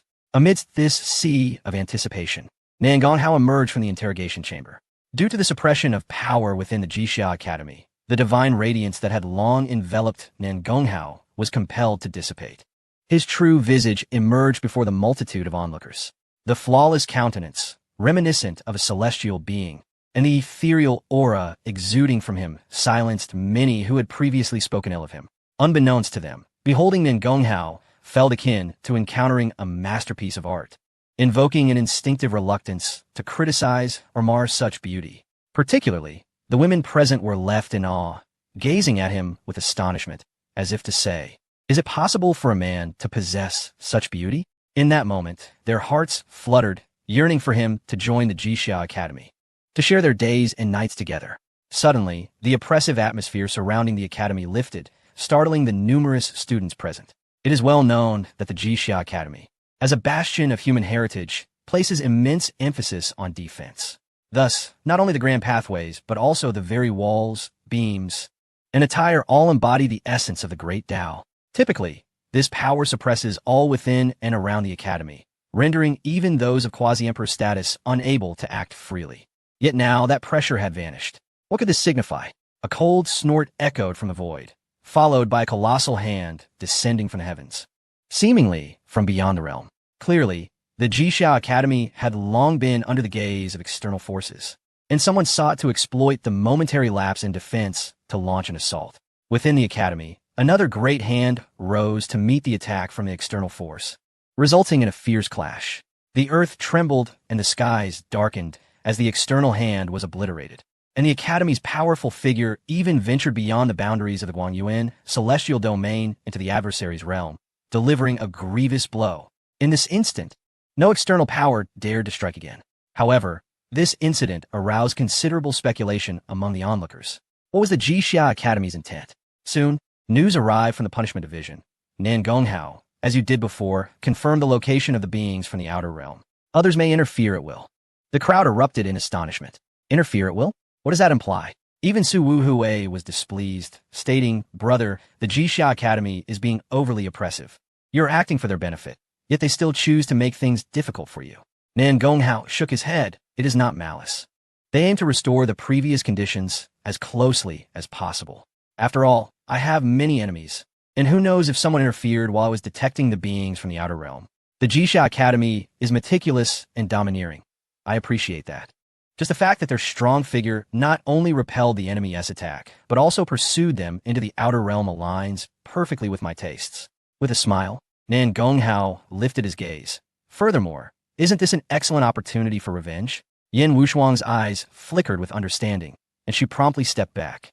Su Wuhui attempted to assist, but was halted by the divine guards. Reluctantly, the two could only watch as Nangonghao approached the square before the punishment division. This was the usual sight for penalties and executions, littered with various instruments of torture and still stained with fresh blood. Taking a deep breath, Nangonghao summoned his 3 souls. Humans possess 3 souls and 7 spirits. These can be harnessed for casting spells or for sensing the world around them. However, most individuals would hesitate to allow their souls to depart their bodies, for it invites sudden attacks. By doing so, Nangonghao stirred hesitation among those lurking in the shadows. Was he not blatantly creating an opportunity for them to strike? Why would he take such risks? Was this a deliberate feint to instill fear in them? Or perhaps a trap designed to lure them into action? Many with ill intentions found themselves momentarily paralyzed by uncertainty. Even Yin Xie was filled with doubt. He understood that Nangonghao was not only immensely powerful, but also cunning. A misstep could spell disaster. Determined to assess the situation further, Nangonghao positioned his 3 souls beneath the 5 sacred beasts, focusing intently on his detection. He unleashed the Tianming technique, emanating a terrifying aura that rendered his soul nearly tangible. This formidable presence disheartened many who had contemplated an ambush. Yet, Yin Xie was unwilling to yield. He had inherited the power of a divine-level sage king, which included a great Tao known as the Law of Command. This Tao is particularly suited for someone of his former status as the crown prince of the Beiwu Kingdom. With a mere command, all under heaven must comply. It embodies an unparalleled sovereign power. This intensely potent force also directly counters the Tianming technique, which leans towards the yin aspect. Clenching his fists, Yin Xie sought the opportune moment to act. Before he could strike, however, a disciple from the sword sect, a close associate of Chu Xiaoyuan, could no longer restrain himself and launched an attack to test the waters. A sharp sword sliced through the air, imbued with the power to rend all. The onlookers gasped in shock. While the Jixia Academy had indicated that interference was permitted, this disciple from the sword sect was evidently aiming to eliminate Nan Gonghao. To everyone's astonishment, the Jixia Academy made no move to intervene. This led to hushed speculation among the crowd. Could it be that the Academy harbored discontent towards Nan Gonghao? Perhaps they found it inconvenient to act openly against him, thus employing this method to shift the blame for his demise onto other students? With this thought in mind, the onlookers felt a sense of relief. They eagerly anticipated the outcome, as the absence of intervention from the Jixia Academy during this lethal assault would imply their tacit approval of the attack on Nan Gonghao. At that juncture, it would be their moment to strike. The sword from the sword sect disciple surged forth, entwined with the power of 3 great Daos, including the fearsome law of rending. Yet, before the eyes of many, as the sword approached Nan Gonghao, it abruptly halted, despite the disciple's desperate attempts to propel it forward. Pouring forth spiritual energy like a raging river, the sword remained immobile. Then, the sword shuddered violently. With a spurt of blood, the disciple lost control over his weapon. To add insult to injury, the sword hurtled back with great speed. In a heart-stopping instant, the disciple was pierced through the heart by his own sword and collapsed lifelessly to the ground. This spectacle sent shivers down the spines of the students who had been eager to act. Nan Gonghao was simply too formidable. The disciple from the sword sect, a Tri-Star sage, had been slain before the crowd with no chance to resist.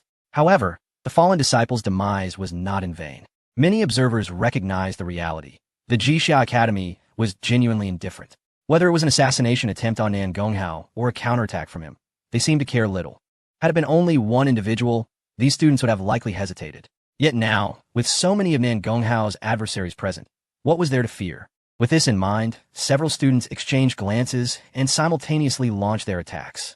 Once again, multiple forms of great Dao power surged towards Nan Gonghao, combining offense and defense with remarkable strength. Observing this fierce assault, many students shook their heads in defeat. They questioned whether they could withstand such might. Nan Gonghao was surely stronger. They merely wondered how he would fare in a state of soul departure. As the crowd speculated, an invisible barrier of spiritual energy materialized, shielding Nan Gonghao. The impact of the attacks was so intense that even the sacred beasts had to defend themselves. Yet this time, Nan Gonghao did not counterattack. It appeared he was grappling with a dilemma, moving towards the next ferocious beast to probe for the beings from the outer realm. Observers understood. Nan Gonghao was indeed searching for those beings and could not afford to divide his attention. Moreover, as long as he refrained from utilizing treasured artifacts and relied solely on the power of the great Dao, he could not retaliate. Consequently, many beings grew increasingly excited, launching their assaults. In an instant, over a dozen forms of great Dao power converged upon Nan Gonghao, who did not retaliate but merely employed the Tianming technique to safeguard himself. Witnessing this, the throng of beings became even more exhilarated, and the number of attackers continued to swell. Some acted out of malice, while others were merely curious and testing the waters. Yet, without exception, none of the assailants were women. This was because Nan Gonghao was simply too precious for them to harm. Gradually, the attacks began to multiply, surrounding Nan Gonghao in an impenetrable barrage. Upon witnessing this, Su Wuhui's gaze turned frigid. He yearned to intervene. If they could strike at will, surely he could assist just as easily. He glanced at the divine guards beside him. They remained silent, but made no effort to stop him. Without hesitation, Su Wuhui advanced, unleashing over 20 varieties of Dao power, all directed toward the aggressors. Many among them harbored a desire to teach this fortunate individual a lesson. Why should he be so lucky while they suffer misfortune? Some attempted to strike Su Wuhui with destructive Dao energy.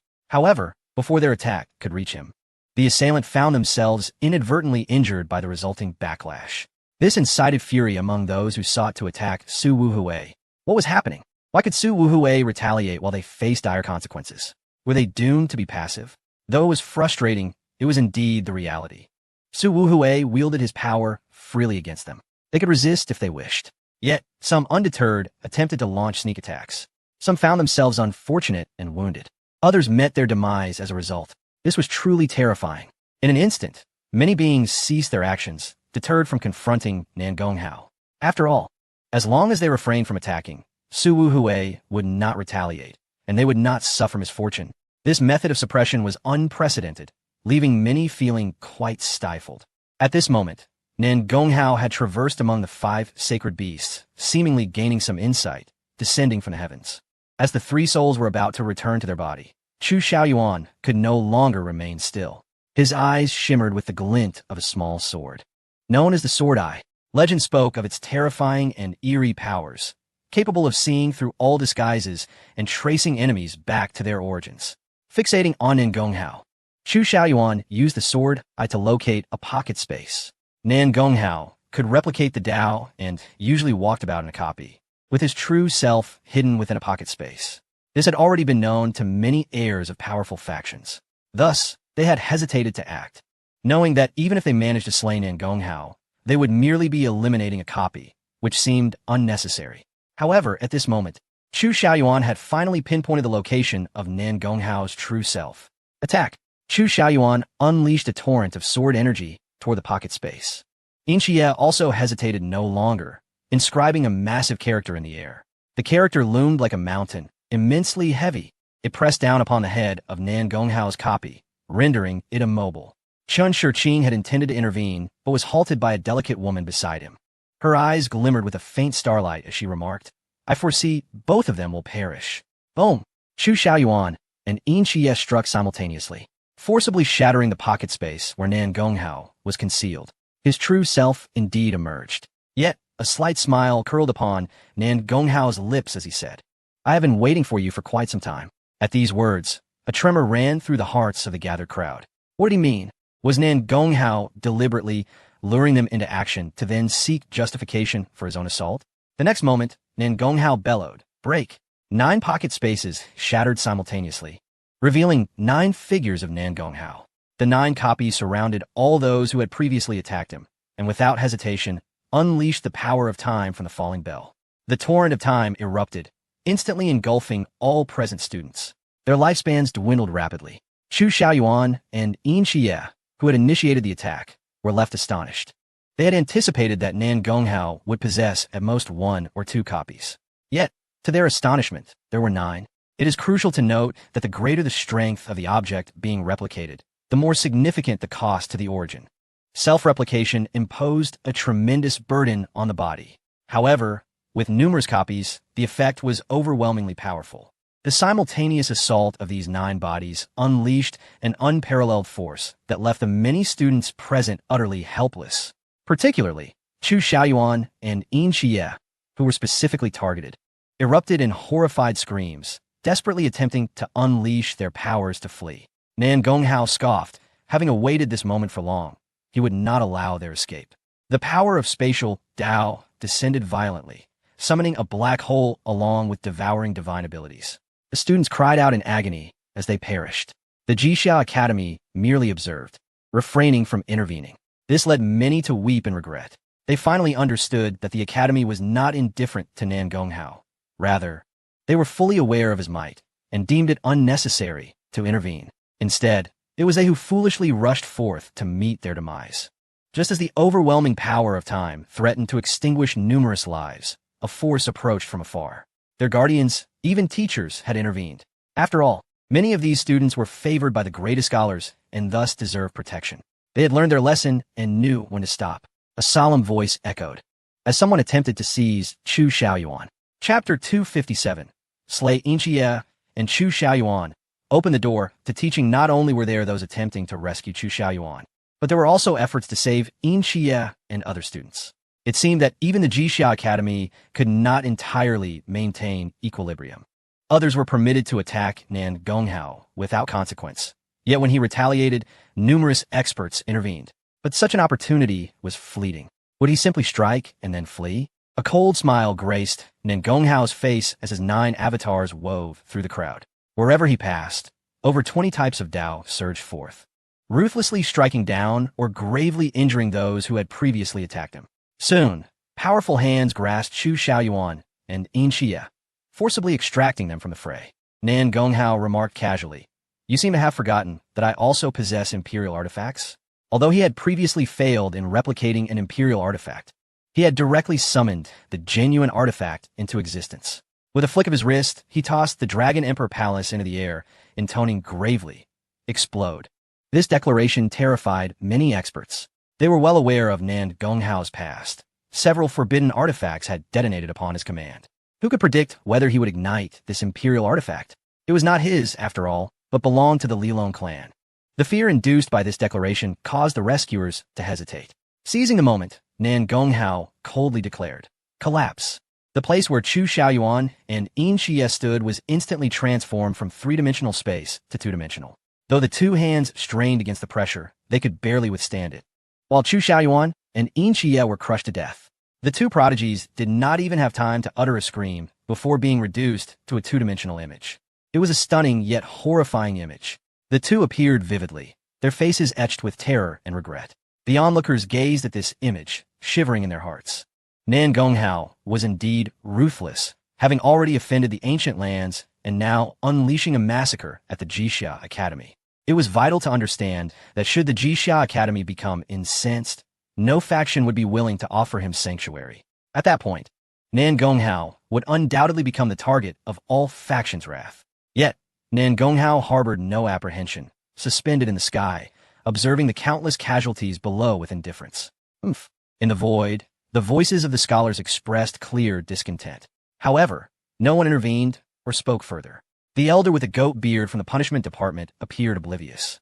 Inquiring of Nan Gonghao, "Have you discovered any beings from the outer realm?" 3, each concealed within the Xiangui, Kuanglong, and Mo Tan, Nan Gonghao replied coolly. Although the elder had previously mentioned capturing a single being from the outer realm, evidently, these individuals resorted to deceit, deliberately testing Nan Gonghao. However, Nan Gonghao had discerned their intentions from the very beginning. The Tianmingong and the Daming Tongxinju possess an acute sensitivity to beings from other realms. Yet, Nan Gonghao feigned difficulty, luring these individuals into revealing their true motives. The elder with the goatee had clearly recognized Nan Gonghao's duplicity, but he paid it no heed and instead turned to the scholar beside him, inquiring with a glance. The scholar slightly inclined his body and replied, "My lord, he speaks the truth." "Very well, from this day forth, Nan Gonghao shall join my Xingshan department as an inspector. He may roam freely within the Jixia Academy and is tasked with identifying any beings from other realms that infiltrate the academy." The elder with the goatee evidently wielded considerable authority, directly appointing Nan Gonghao. Nan Gonghao was momentarily taken aback, and then cheerfully addressed the elder. "May I inquire if you are indeed Shang Juan of the Legalists?" The elder with the goatee nodded slightly. "No wonder." Nan Gonghao nodded in acknowledgement. "I accept the position of inspector. Indeed, serving as inspector will not hinder your ability to teach at the Jixia Academy." A rare smile appeared on Shang Jun's typically stern countenance, albeit it quickly vanished, leaving those around them astonished. This clearly indicated the legalist's high regard for Nan Gonghao. Upon hearing that he could teach, Nan Gonghao found it peculiar. "Can anyone teach here?" "Anyone can, but within 6 months, someone must come under your tutelage to learn," Shang Juan advised. "You may choose to engage in debates with other schools. Should you prevail, you will naturally attract attention. However, some may seek you out for debate in hopes of establishing their own teaching." Nan Gonghao realized the implications and surveyed the surroundings, declaring in a deep voice, "Today I, Nan Gonghao, shall open my doors to teaching and establish the peace sect with the doctrine of world peace." At this proclamation, the crowd found it utterly ludicrous. How absurd! A person who incites conflict everywhere now seeks to create a sect of peace? Where's the peace in that? Yet, some individuals exchanged glances, comprehending Nan Gonghao's intentions. In the past, the eastern wilderness had been assailed by ambitious individuals, leading to near extinction of its inhabitants and its collapse. Nan Gonghao's creation of the peace sect seemingly aimed to prevent such a calamity from occurring. Thus, while the notion of peace appeared laughable, it harbored immense ambition. In a world rife with myriad powers and races, relentless conflict and plunder were the norms, with wars never ceasing. Moreover, with places such as the land of inheritance and the battlefield beyond realms, to profess world peace seemed more elusive than attaining enlightenment. Unless Nan Gonghao were to ascend to immortality, issuing a decree that would cause all forces to cease their wars. It seemed Nan Gonghao harbored grand ambitions. While many spectators pondered this, none were inclined to join his sect. Indeed, Nan Gonghao possessed formidable combat prowess, yet what of it? His adversaries were hardly weak. Furthermore, within the Jixia Academy, Mere strength was insufficient. One must also possess eloquence and true knowledge. Nangong Hao was indeed shrewd, and if he were to establish a sect of schemers, perhaps there would be those willing to learn. But the peace sect? That was a different matter entirely. Many students, unwilling to join, watched with amusement, curious to see if Nangong Hao could attract followers. The outcome was predictably dismal. No one was willing to join, prompting many to display expressions of scorn. They relished this moment, for the academically esteemed Jixia Academy would not tolerate such arrogance.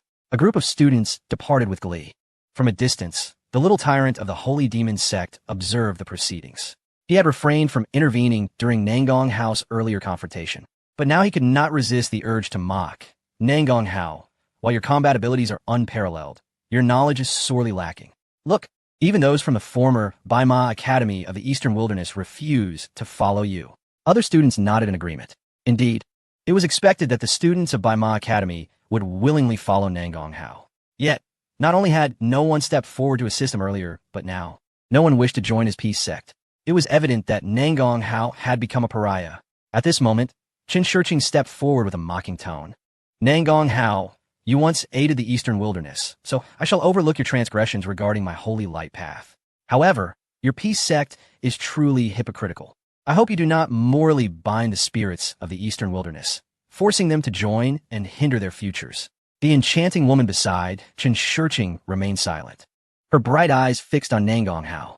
She possessed a unique ability to glimpse into the future, having seen both Qin Shirqing and others. Yet she could not perceive Nangong Hao's future. This intrigued her, igniting a flicker of curiosity towards him. Xie Budong had just concluded his seclusion and rushed over upon learning of Yin Xie's demise, filled with fury. However, he hesitated to intervene.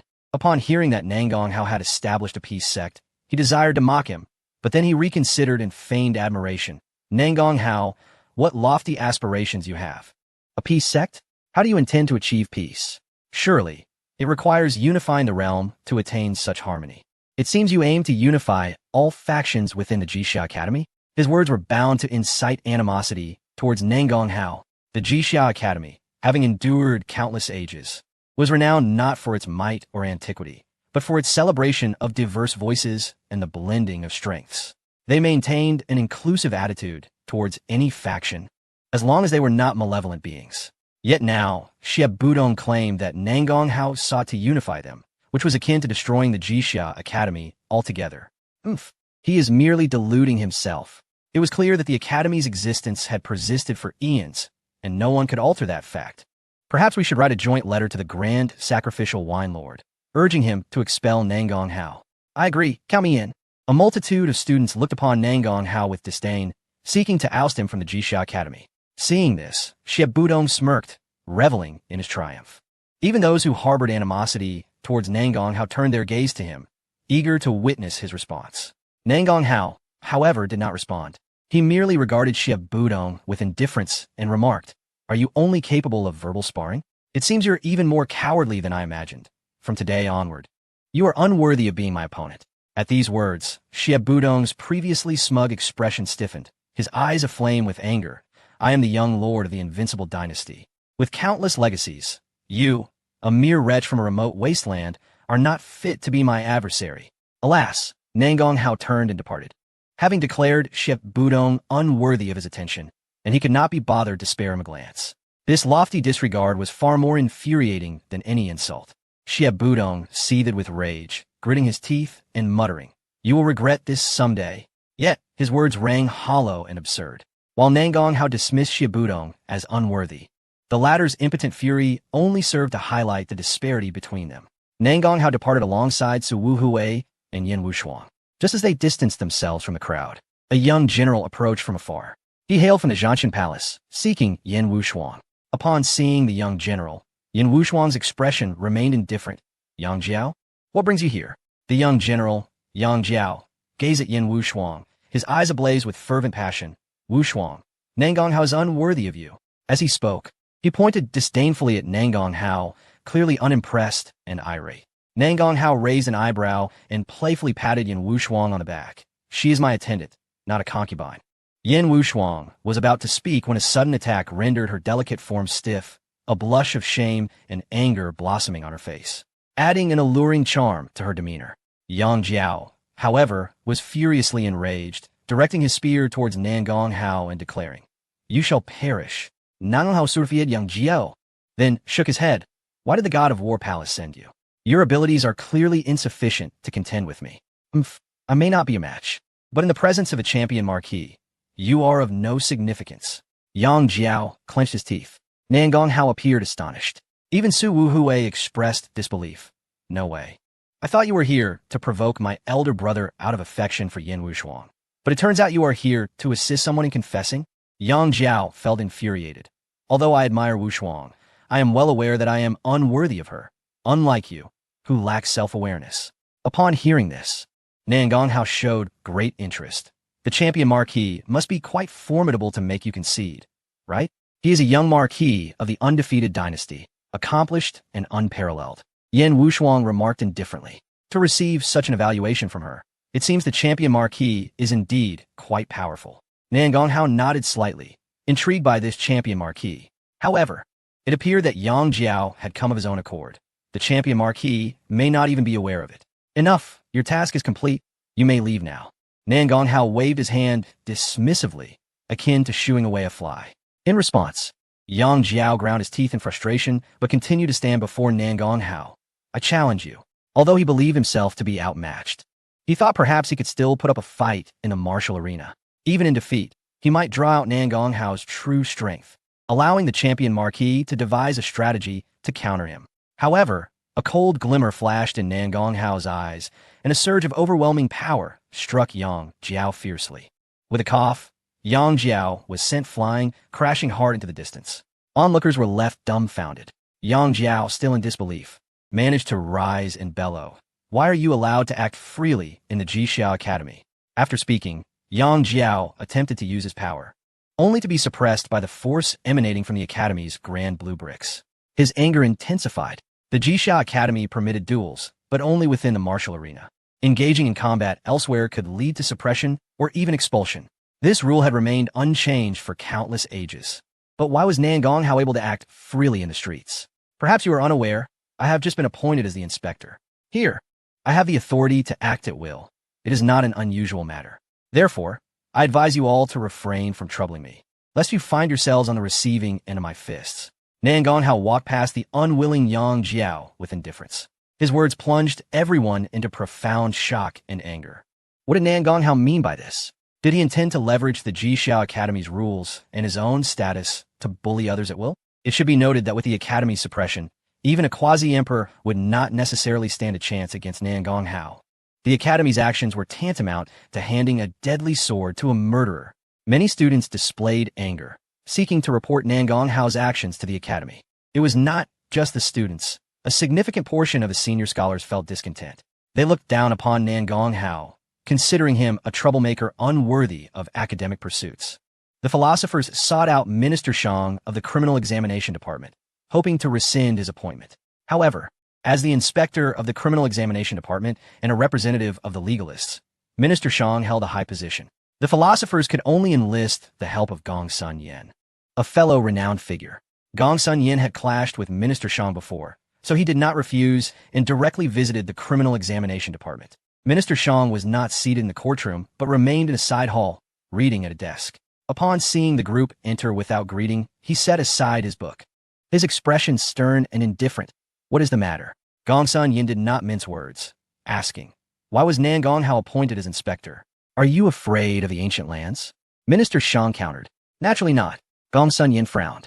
"Then are you afraid of the 7 supreme powers?" Minister Shang inquired again. "Their members study under me. What is there to fear?" Gong Sun Yen replied proudly. Minister Shang nodded slightly. "Then I fail to understand why you oppose Nangong Hao's appointment as inspector." Gong Sun Yen snorted. "He is cruel and causes trouble everywhere, wantonly instigating slaughter." Minister Shang picked up the document he had just set down, stating, "Here is our investigation from the Criminal Examination Department.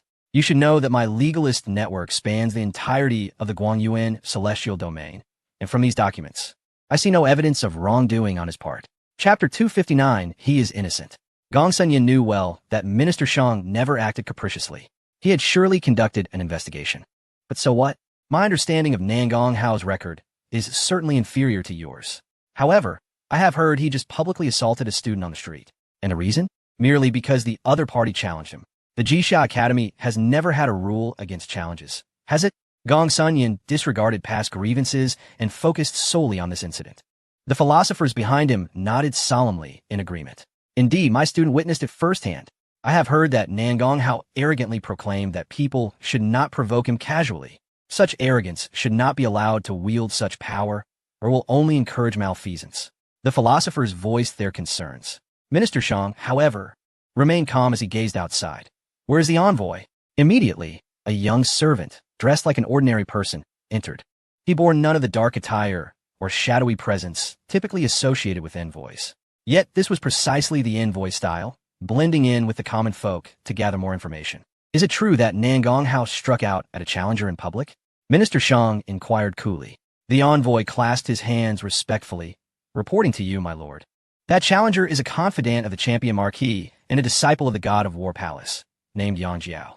He took a full tea time to relay the details of Yang Jiao's identity and the events that transpired between him and Nangong Hao, describing every scene and every word in detail. Once he concluded his report, Minister Shang stated flatly, "You may leave." The envoy took his leave, and Minister Shang turned to Gong Sun, decisively declaring, Nangong Hao is not at fault. Gong Sun's expression darkened. Why? Even the other philosophers wore grim faces.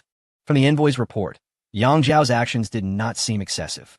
At most, he had acted out of jealousy, obstructing Nangong Hao for a moment and subsequently issuing a challenge.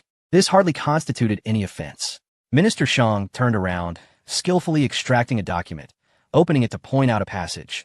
The Jixia Academy decrees that in times of peril, the Criminal Examination Department and the Defense Forces may assume control over the Academy, with the authority to command and deal with any personnel that might affect its enforcement.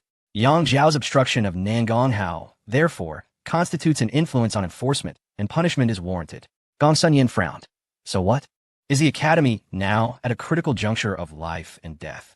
Minister Shang regarded Gong Sun calmly. If, in your eyes, the esteemed Jixia Academy is not considered endangered by the infiltration of foreign beings, then I believe you are indeed merely a figure of empty renown. You. Gong Sun's face flushed with anger, yet he found himself unable to retort. Though the other philosophers were indignant, they recognized the gravity of the situation. Minister Shang was correct. The Jixia Academy was the most powerful institution in the Guangyuan celestial domain, bar none. The Qianji Pavilion had maintained its dominance among the 7 great powers for so many years precisely because of this. And such a formidable force being easily infiltrated by foreign entities would mean that other powers would be riddled with traitors. After taking a deep breath to calm himself, Gong Sun suddenly seized upon a flaw. No, there are foreign beings in the Jixia Academy, but that claim comes solely from Nangong Hao. Even if he accurately identified the hidden locations of foreign entities from your previous tests. However, he merely demonstrated his proficiency in locating beings from the outer realms. He could not substantiate their entry into the Jixia Academy. Shang Jun nodded, acknowledging the validity of this statement. Every member of the Judicial Department is required to report their work progress within a month. Should Nangong Hao fail to identify a single being from the outer realms within this time frame, I shall revoke his authority. Although Gong Sun did not achieve the desired outcome, this was sufficient for him. The other scholars, though reluctant, could only bow their heads in silence, witnessing Gong Sun's reticence. I hope you keep your word. And I also hope that Nangong Hao refrains from committing any acts that would provoke public outrage within this month. Gong Sun remarked indifferently. I have studied his dossier. As long as no one troubles him, he will do nothing, Shang Jun stated coolly. Gong Sun snorted lightly, indifferent to whether Shang Jun was alluding to him, and simply departed. Once they had left, the scholar from the Judicial Department entered the room, perplexed. My lord, there are unusual movements outside. Shang Jun returned to his seat and replied impassively. Is there someone seeking to join Nangong Hao as a disciple? It remains unclear. Beings from the Eastern Wilderness have begun to gather. However, they have divided into 3 factions. One faction is led by Shun Kong Wu of the Beima Academy. Another consists of members from the 4 great immortal forces of the Eastern Wilderness. The last seems to represent neutral parties. They are likely discussing how to navigate their relationship with Nangong Hao, but the outcome remains uncertain, the scholar reported calmly. Shang Jun nodded slightly, remarking that the decisions of those individuals are inconsequential. They cannot influence the tide. Instead, it is Nangong Hao who is remarkable. The scholar expressed surprise, noting that it was the first time he had heard such praise from his lord. This is not my assertion. It was spoken by the divine emperor of the invincible dynasty himself. In his prime, the divine emperor was a formidable figure who dominated the world. Those whom he admired must possess a temperament akin to his own, Shang Jun reflected. The scholar hesitated, recalling that the divine emperor had once personally slain several scholars within the academy, only to be dissuaded by the master of rituals. Do you know how the master of rituals persuaded the divine emperor? Shang Jun's eyes sparkled with a peculiar light. The scholar shook his head, expressing ignorance. The master of rituals had the ability to recommend other princes of the invincible dynasty. In other words, the divine emperor was reluctant to withdraw, fearing that the master of rituals would advocate for another prince to ascend the throne. However, Nan Gonghao neither seeks a throne nor harbors any reservations. Yet, this audacious individual possesses talent that rivals that of the divine emperor in his youth. If he were to unleash chaos, who within the academy could compel him to cease? As Shang Jun spoke, a hint of expectation crossed his face. The legalist's advocate for strict measures in tumultuous times. Shang Jun has never considered the chaotic state of the Jixia Academy to be a positive development. He yearned for someone to remedy the situation. It seems that Nan Gonghao might be a commendable choice. The scholar finally grasped the gravity of the situation and sighed deeply. If those individuals do not take action against Nan Gonghao, that would be one thing, but if they do, the consequences are too dreadful to contemplate. Meanwhile, Nan Gonghao had returned to the residence prepared for him. Not only did it surpass the living quarters of other newly arrived scholars, but even the 7 most powerful scholars likely could not match its grandeur. After all, the other scholars merely resided in courtyards, while Nan Gonghao occupied a mansion, a true abode of opulence. This perplexed Nan Gonghao, as the Jixia Academy was an institution of learning. Why place such emphasis on indulgence? However, he soon learned that among the various schools, the Mo family not only advocates for universal love and non-aggression, but also boasts skilled artisans like Gong Shuban. Their participation in constructing the Jixia Academy led to a display of their abilities, resulting in an array of uniquely designed buildings, some extravagant, some understated, some traditional, and others innovative. The dwelling assigned to Nan Gonghao was undoubtedly opulent, seemingly selected on the assumption that a person of his haughty disposition would favor such a setting. Nonetheless, Nan Gonghao did not bother to be picky. He settled in comfortably, just as Yin Wushuang was about to assist him in recruiting some servants. Representatives from the Beima Academy of the Eastern Wilderness arrived, requesting Nan Gonghao's presence to discuss their relationship. Chapter 260. The gathering invitation from the Eastern Wilderness ends unfavorably. Nan Gonghao had finally found a stable place to reside, and thus wished to resolve the system's sign-in issue first. However, the arrival of others interrupted him, causing him considerable irritation. The beings from the Eastern Wilderness sought to discuss their relationship with him. What relationship could possibly exist? Nan Gonghao understood their apprehensions. They feared he might leverage his status as a savior to coerce them into joining his ranks. Yet, regrettably for them, Nan Gonghao had never entertained such notions. He had come to Zhongzhou knowing full well that Qianji Pavilion had taken individuals from the Beima Academy, yet he did not seek them out. Even when pursued by forces from the ancient lands, he did not appeal to anyone from the Eastern Wilderness for aid. Even when targeted by the 7 most powerful, he never sought their assistance. This was precisely because Nan Gonghao understood that there was no significant relationship among them. His desire to save the Eastern Wilderness stemmed solely from the fact that the Nan Gong family resided there, coupled with his inability to bear witness to the slaughter of innocents. Nothing more. To repay kindness with obligation, he was not the sort to engage in such trivialities. Nan Gonghao instructed Yin Wushuang, who was attending to matters at the door, to decline the invitation. Inform them that I have no relation to them. Yin Wushuang's demeanor was even more hostile than Nan Gonghao's. She coldly addressed the messenger, saying leave. The individual who had come to invite Nan Gonghao was a former mountain lord of the Beima Academy, holding a respectable position. He had anticipated that, by personally visiting, Nan Gonghao would show some courtesy. However, he was met with nothing but dismissal. Though he recognized Yin Wushuang's identity and temperament, suspecting she had distorted Nan Gonghao's words, he could not help but wonder if Nan Gonghao would have dared to refuse the mountain lord outright had he not shared such sentiments. The mountain lord's expression darkened as he turned to Yin Wushuang, stating, the Beima Academy of the Eastern Wilderness and several other prodigies have gathered. We await the master's presence. Is he truly unwilling to attend? Yin Wushuang simply turned on her heel and departed, shutting the grand door of the mansion behind her. The mountain lord stood outside, humiliated by the closed door. Moments later, seeing that Nangong Hao had no intention of emerging, he scoffed and left. Upon returning to the gathering place of the eastern wilderness, the mountain lord was met with curious stares. When they saw no one following him, several expressions of surprise emerged. Another mountain lord from the Beima Academy stood, hesitating, and queried, "Lu Xiong, where is the master?" The master did not come. He even had Yin Wushuang deliver a message. And that woman told me to leave. The mountain lord named Lu's face turned ashen. The others gasped in disbelief. This is excessive. What does the master mean? I believe he is disinterested in maintaining a relationship with us. That cannot be. I suspect he harbors resentment, feeling that we did not assist him when he was pursued by the ancient lands. Yet we were no match for those from the ancient lands. Moreover, was it not his own arrogance that invited their ire? With his talent, a humble apology would have sufficed to gain acceptance from both the seven most powerful and the ancient lands. Yet what did he do? He brazenly provoked numerous forces, inciting the anger of most within the Guangyuan Tianyu. During the grand martial arts competition of the British Queen, the lack of mercy displayed has incited ire among numerous factions and formidable individuals. Among them are the seven great powers and even entities from the ancient realms. How can they possibly resist? Amidst the fervent discussions of these individuals, Chen Shiqing, who had been lurking in the shadows, boldly stepped forward. "Ladies and gentlemen, I believe the intentions of Nangong Hao are quite clear. He surely harbors resentment towards us for not assisting him in the past.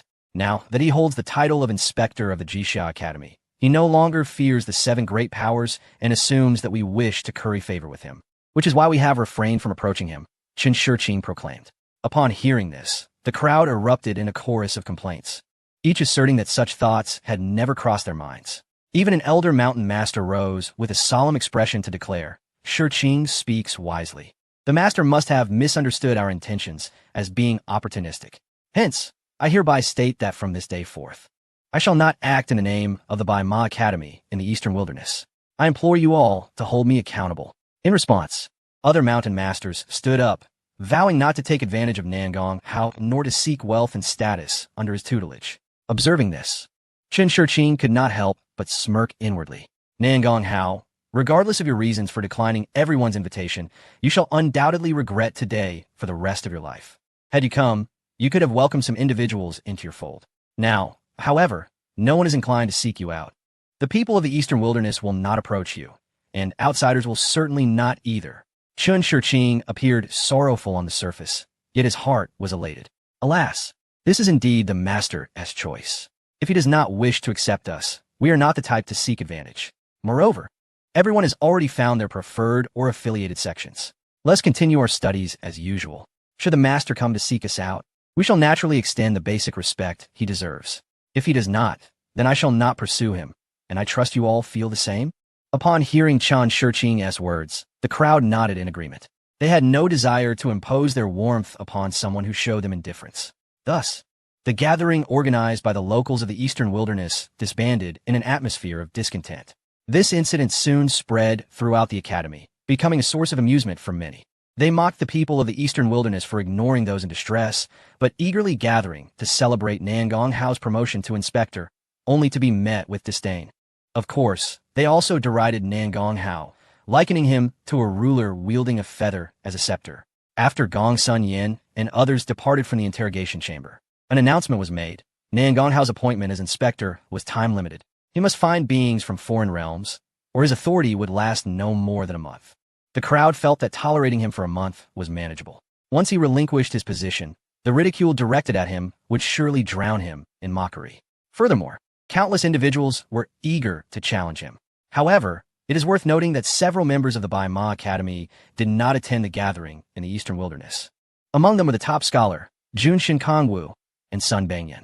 When Shen Kongwu learned of the discontent among the Eastern Wilderness attendees, he was engaged in a game of chess with a young man. Sun Bangyan stood nearby, his impatience evident as he watched. The young man, upon hearing the servant's report, chuckled. "Shen brother, what is your take on this?" Shen Kongwu placed a white piece on the board and replied nonchalantly, "If they truly had sincerity, they would have gone to the master's residence to seek an audience, rather than gathering in such a hypocritical manner, waiting for the master to come to them. To put it plainly, they are merely concerned that they will be perceived as aligned with the master. fearing that the resentment of the seven great powers and the ancient realms towards the master might be redirected towards them. From the outset, these individuals have harbored ulterior motives. At this moment, Sun Bangyan asked impatiently, "Then Shen Kongwu, why do you not seek an audience with the master and prevent me from going?" The young man smiled silently, gazing into the void. This seemingly ordinary chess match was, in fact, a vast cage imprisoning this realm. Sun Bangyan, being inferior in strength to Shen Kongwu, could not escape. Confronted with Sun Bangyan's inquiry, Shen Kongwu remained composed. "I am acting for your benefit. The master likely does not wish to see anyone at this moment." "Why?" Sun Bangyan frowned. "Because he has not summoned us," Shen Kongwu replied calmly. "Perhaps the master is waiting for us to take the initiative to visit him?" Sun Bangyan speculated. Shen Kongwu laughed. "Do you truly believe that the master, with his temperament, would engage in actions that leave his thoughts open to speculation? If he likes someone, he does so wholeheartedly. If he does not, then he does not. If he is willing, he will. If he is unwilling, he will not. He is not a hypocritical or pretentious person." Upon hearing this, Sun Bangyan exhibited a look of embarrassment. "I find it surprising that I do not understand the master as well as you do." The young man beside them, intrigued, remarked, "From what you both say, I truly wish to visit this legendary master of the Eastern Wilderness. Best to avoid it for now. Be cautious about incurring his wrath," Shen Kongwu advised. "Ha ha ha. I'm not so foolish. You imply your master would strike on the street? I do not possess such authority. How could I dare provoke him?" The young man laughed heartily.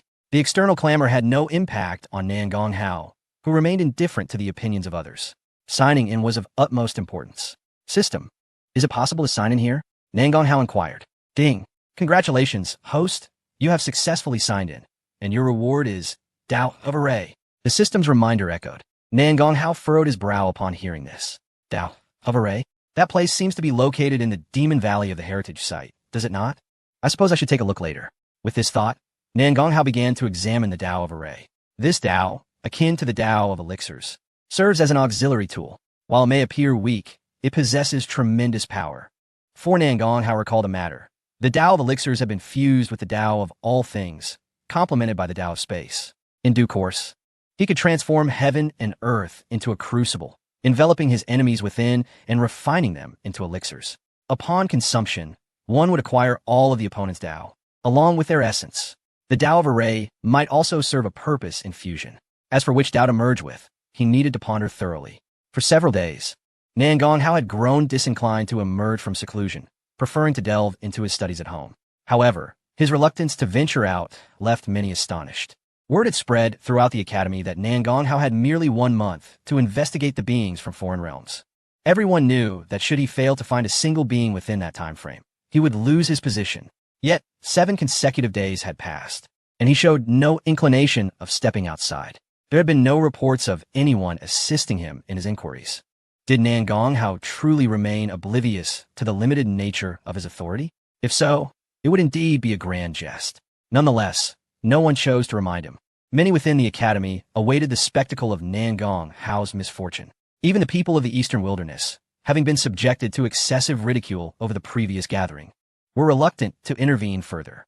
Sun Bangyan found himself on the verge of offering a reminder several times, only to be shooed away by Yin Wushuang with a curt dismissal. During these days of seclusion, Su Wuhui also remained indoors, preoccupied with some unknown task. However, while these two were confined within their quarters, the Jixia Academy commenced its assessment for prospective students. The examination at the Jixia Academy, while seemingly simple, was anything but trivial. Their focus was not on strength. Even ordinary individuals were welcomed. However, it was by no means straightforward. They evaluated the purity of the candidates' hearts. Students entering the academy must possess a pure or sincere heart. For instance, if one seeks the Tao for the purpose of attaining immortality or to escape oppression, it is permissible. However, if a seeker desires the Tao solely for the purpose of slaughtering other beings or wreaking havoc upon the world, such intentions are absolutely unacceptable. The Jixia Academy employed a celestial artifact known as Hao Ian Jing for assessments. Although this artifact bore some damage, its formidable power remained intact. It had even been instrumental in the creation of the great emperor who once resisted the foreign realms. Such a treasure, used to scrutinize the inner hearts of new students, was undoubtedly effective. Consequently, many harbored doubts regarding Nan Gonghao's assertions. Could the beings from the foreign realms truly disguise themselves to infiltrate Jixia Academy? It was evidently impossible. For countless ages, no foreign entity had successfully blended into this place. Why, then, did issues arise upon Nan Gonghao's arrival? Speculation abounded that perhaps he himself was the source of the trouble. Some conjectured that the foreign beings he spoke of might be masquerading as guards or seasoned students. Thus, the Judicial Department decided to appoint Nan Gonghao as an inspector to investigate the entire Jixia Academy for any infiltrators. After all, it was impractical to subject every individual to the scrutiny of a celestial artifact. Even a damaged artifact would incur tremendous energy costs, which the Academy could ill afford. As time passed, the assessments officially commenced, with all new students participating. The guards responsible for escorting these students also entered the artifact for cleansing of their hearts. Many senior figures within the Academy anxiously gathered to observe the assessment process, hoping to avert any unforeseen incidents. Numerous students attended as well, eager to witness firsthand whether any foreign beings dared to infiltrate. The assessment, swift yet thorough, lasted a full 10 days. 17 days had passed since the beginning of the month, and Nan Gonghao remained within his residence. This round of assessments yielded no issues, nor did it reveal any foreign beings, leaving many feeling foolish for having believed Nan Gonghao's foolish words. Even the scholars expressed their dissatisfaction. A number of individuals banded together to confront Shang Jun. While Shang Jun treated Gong Sun Yin with courtesy, he dismissed the newcomers with disdain, inciting further resentment towards Nan Gonghao. An atmosphere of indignation enveloped the entire Jixia Academy. The new students soon began to be allocated, voluntarily choosing to study under various masters. However, some remained indecisive, wary of making the wrong choice. The Academy permitted such hesitance. After all, there were individuals who had studied there for centuries without ever selecting a mentor. As the students settled in, 2 days elapsed, bringing the 20th day of the month. Amidst the scorn and fury of the masses, Nan Gonghao finally emerged from his abode. Many, drawn by their curiosity about Nan Gonghao, stationed servants at his doorstep. The news of his exit spread rapidly throughout the academy, igniting a wave of excitement. Had he finally come forth to seek out foreign beings? Yet, Nan Gonghao paid no heed to the throngs. Instead, he sought out Shun Kongwu and Sun Su, intending to confront them. Shun Kongwu was one of those who had not chosen to follow a particular master. Although he had attracted attention from many, including the most esteemed sects, he had never accepted any offers. Many speculated that he aspired to establish his own school of thought, yet he remained committed to his studies, absorbing knowledge from various factions. Sun Su shared a similar path. Thus, upon emerging from his 20-day seclusion, Nan Gonghao made a beeline for Shun Tsungwu's residence. Many believed he could no longer contain himself and sought to recruit Shun Kongwu and Sun Su, relying on their past camaraderie. After all, with his esteemed title, he stood a good chance of success, especially with Sun Su, who was already his student. A crowd gathered in anticipation, including several scholars who wished to prevent Shun Kongwu from falling under Nan Gonghao's influence. Chun Shiqing had even arrived, having rallied a couple of former masters from the Beima Academy to bolster his presence. The most favored disciple of the former Beima Academy masters, Yashing Mengzi, had not appeared. He neither welcomed Nan Gonghao nor conveyed any messages, allowing the Beima Academy members to maintain a certain distance from him. Although Nan Gonghao was undeniably powerful, his credentials remained somewhat lacking. Unfazed, he strolled leisurely to Shun Kongwu's abode, where Shun Kongwu and Sun Su awaited him. Upon seeing them, Nan Gonghao remarked coolly, "Accompany me to the training grounds. I wish to ascertain your current levels." Sun Su, startled, knew he was no match for Nan Gonghao, so he scratched his head and said, "Master, is that really necessary?" Shun Kongwu, equally perplexed, inquired, "Master, why the sudden need to evaluate our levels?" Nan Gonghao replied, "I hold both of you in high regard and wish for you to join my tutelage. However, I cannot accept just anyone without first assessing your talents and learning capabilities." The onlookers found themselves at a loss for words, bemused by Nan Gonghao's audacity. They had long recognized his arrogance, but it had primarily been directed at outsiders. Now, he brazenly claimed he wished to train Shun Kongwu and Sun Su, and even proposed a test of their abilities. Sun Su's situation was understandable, given his status as Nan Gonghao's student, but Shun Kongwu was a prodigy coveted by the most renowned sections. What gave Nan Gonghao the confidence to think he could bring him under his wing? The spectators anticipated a spectacle, while Chun Shiqing felt a pang of alarm. He recalled that Shun Kongwu had not attended the assembly in the Eastern Wilderness domain, which suggested he might genuinely consider following Nangong Hao. This cannot be allowed. Stepping forward, Chen Shiqing declared solemnly, "Master, in the past, when we from the Eastern Wilderness Domain and the Bema Academy invited you, you looked down upon us and refused to attend. Why then, do you now insist on having Brother Shen and Brother Sun join your tutelage?" The members of the Bema Academy nodded in agreement. If Nangong Hao was truly so resolute, why seek out Shin Kongwu and Sun Tzu? If he lacked the fortitude, why previously subject them to ridicule? Nangong Hao regarded Chen Shiqing with indifference and responded, "Did you not hear my words? While they are indeed qualified to join my tutelage, they must first undergo my assessment." Chen Shiqing retorted, "Are you implying that when we previously requested your attendance at the gathering, we should have been subjected to your evaluation?" Nangong Hao replied coldly, "No, you are not worthy." At these words, Chen Shiqing's countenance hardened. Not worthy? What did that imply? Did it mean they were unworthy even of the opportunity to gather with him? An elder from the Bema Academy, grasping the implications, exclaimed angrily, "Master, we hail from the Eastern Wilderness Domain. Even if we have indeed chosen to follow others, it is only because this environment suits us better." Yaxing has no objections, and even if the old masters were to return, they would likely share no grievances. As a master of renown, you should appreciate that the flourishing of 100 schools of thought is the true path forward. Nangong Hao nodded, indeed. Yet, why then do you wish to deride us? The elder pressed further. Where is the derision? Nangong Hao chuckled. Are you still attempting to argue? Another mountain lord stepped forward, questioning angrily. What did you mean when you said we are unworthy? Are you brave enough to clarify? Indeed, we implore you to explain, sir. As a scholar, one should possess a broad mind, and if you resort to humiliating others at will, we shall have the right to revoke your position. I concur. A chorus of indignant voices arose from the people of Donghuangyu. Those from the Jixia Academy gathered around, eagerly observing the spectacle. The Donghuangyu was already beleaguered and faced the gravest of crises, yet these beings emerging from its depths were now embroiled in internal strife.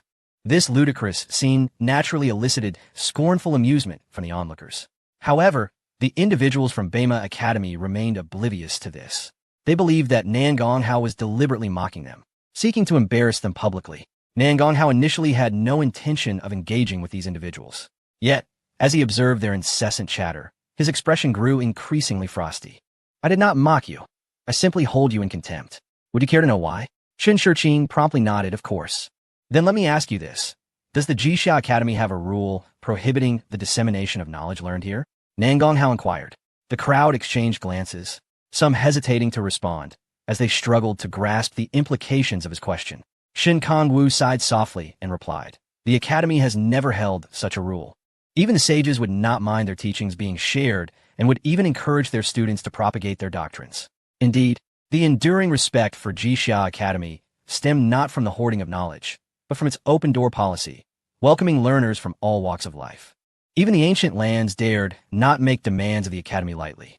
This was why many felt that with Nangong Hao's appointment as the inspector, they need not fear the ancient lands any longer." Nangong Hao nodded. "Since the Academy does not prohibit the external sharing of knowledge, let me pose this question.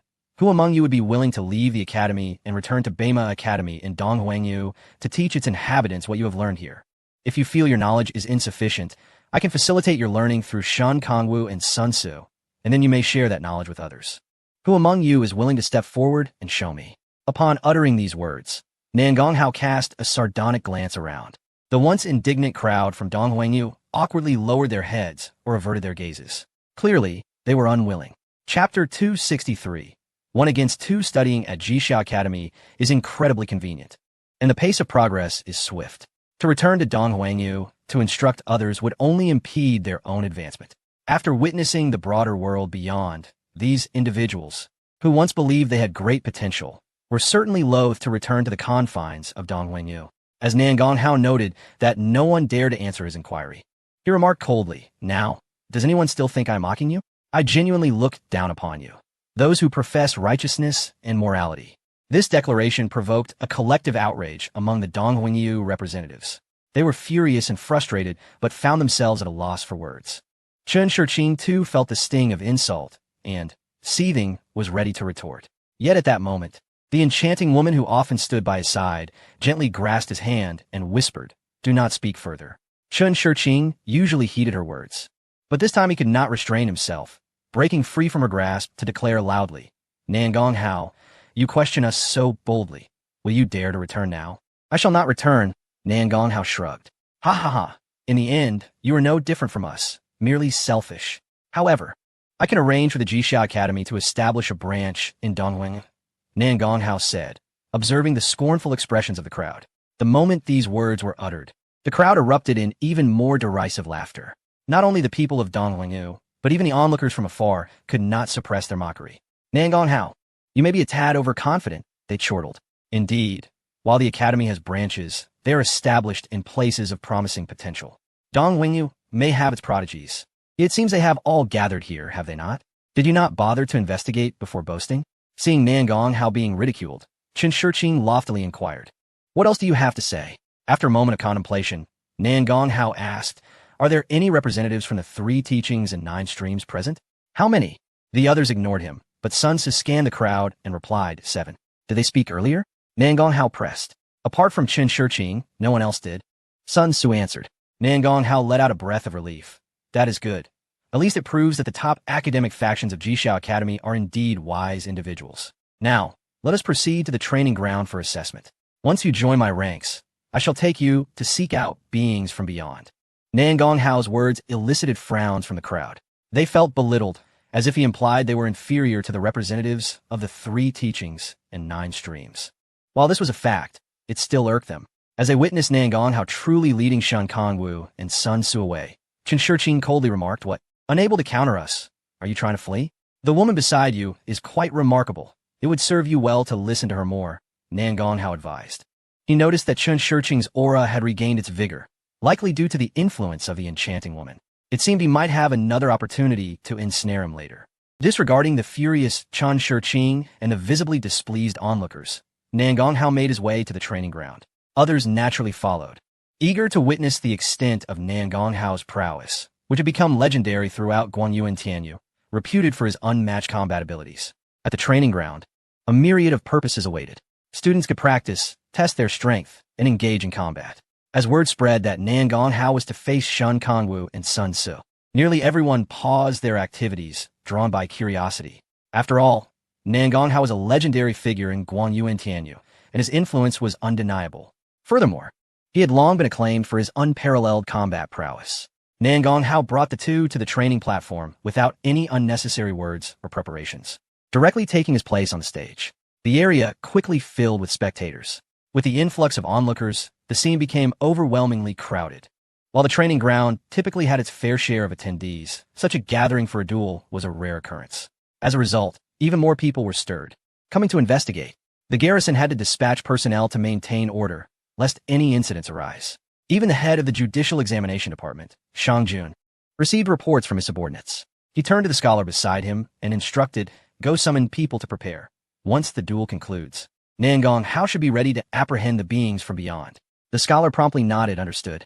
Among the disciples of the academy, some observed from a distance. Even those from the 3 teachings and 9 streams, whom Nan Gonghao regarded highly, sent representatives to the scene. They were eager to discern whether Shen Kongwu and Sun Tzu would ultimately join Nan Gonghao's ranks, becoming part of that somewhat absurd pacifist faction. On the training platform, Nan Gonghao looked at Shen Kongwu and Sun Tzu, saying, you may both strike together. No need to hold back. Shen Kongwu nodded slightly. Yes, sir. Sun Tzu hesitated. Master, we worry you may not withstand this. Nan Gonghao rolled his eyes and summoned a clone, emanating numerous powers, immensely formidable. Well then, forget I said anything. Sun Tzu muttered in disbelief. This clone was simply grotesque, capable of producing 9 identical replicas of itself. As long as the original body remained unharmed, the clones could continue to manifest. Nan Gonghao has already earned a place among the most formidable individuals of this era. Shen Kongwu is equally eager to ascertain how his true strength measures against Nan Gonghao. Thus, without any hesitation, he strikes. Boom! Shen Kongwu transforms into a streak of light, appearing beside Nan Gonghao, delivering a powerful punch. Nan Gonghao's gaze sharpens, and he immediately retreats. Swish! Dozens of Shen Kongwu's duplicates emerge, all of them genuinely existent. However, their power is significantly diminished. This is the path of clones, where Shen Kongwu divides himself into numerous parts, each affected by the reduction in strength. Yet, he remains unfazed and invokes the power of the Tao. The path of decomposition. Though sharing a single character, these two paths wield vastly different powers. Once the path of decomposition is unleashed, Ningonghao's combat replicas instantly become ineffective. The true Ningonghao emerges from the Jizzy space, summoned by a spatial black hole, descending above Sun Songwu's head. Meanwhile, the other replication faces Sun Tzu's iron fist with the path of time. The forces unleashed from both battlefields are terrifying, sweeping across the martial platform. Although the onlookers mock Ningonghao's audacity and underestimate his arrogance, upon witnessing his ability to contend against two opponents simultaneously, they cannot help but concede his undeniable strength. At that moment, Sun Tzu and Shun Kongwu simultaneously change their tactics. The former condenses a small realm using the path of elements, directly opposing Ningonghao's time with the power of the world. Shun Kongwu, meanwhile, closes his eyes, and an abundance of golden light erupts from his body, forming a colossal ethereal figure. The Path of Wishes. This is a bizarre power, akin to the Path of Curses, allowing him to achieve any desire through sheer will. The most renowned instance of the Path of Wishes was when the Buddha Sakyamuni used it to attain enlightenment. However, since then, no one has comprehended the Path of Wishes. Some believed that Su Wuhui had mastered this path, only to discover it manifesting in Shun Kongwu. I wish for this space to remain eternal. The golden figure formed by Shun Kongwu begins to chant in an incomprehensible tongue. Although the spectators cannot understand the words, they grasp the essence of the meaning. Subsequently, the space becomes solidified. It becomes exceedingly difficult for Ningonghao to manipulate the power of space. However, this does not imply that the Path of Wishes surpasses the Path of Space in strength. It is merely a temporary suppression. Ningonghao still has the opportunity to break free. Yet, he lacks the time to engage in such a struggle. Abandoning the Path of Space, Ningonghao counters with the Path of Gravity. I wish for everything in this world to become lighter. Shun Kongwu speaks again, and the Path of Gravity falters. The onlookers are left in awe. The Path of Wishes is indeed terrifying. Ningonghao furrows his brow, then casts forth the Path of Flame. I wish for there to be no fire in this world. The Path of Ice. I wish for there to be no frost in this world. The Path of Sharpness. I wish for there to be no weapons in this world. Ningonghao incessantly unleashes various powers of the Tao or divine abilities, while Shun Kongwu continually expresses wishes to negate each of these powers. Among the spectators, Chun Shurching's expression turns ominously dark. He senses that Shun Kongwu is immensely stronger than he is. If a confrontation were to occur, he fears he would struggle to withstand Ningonghao's might.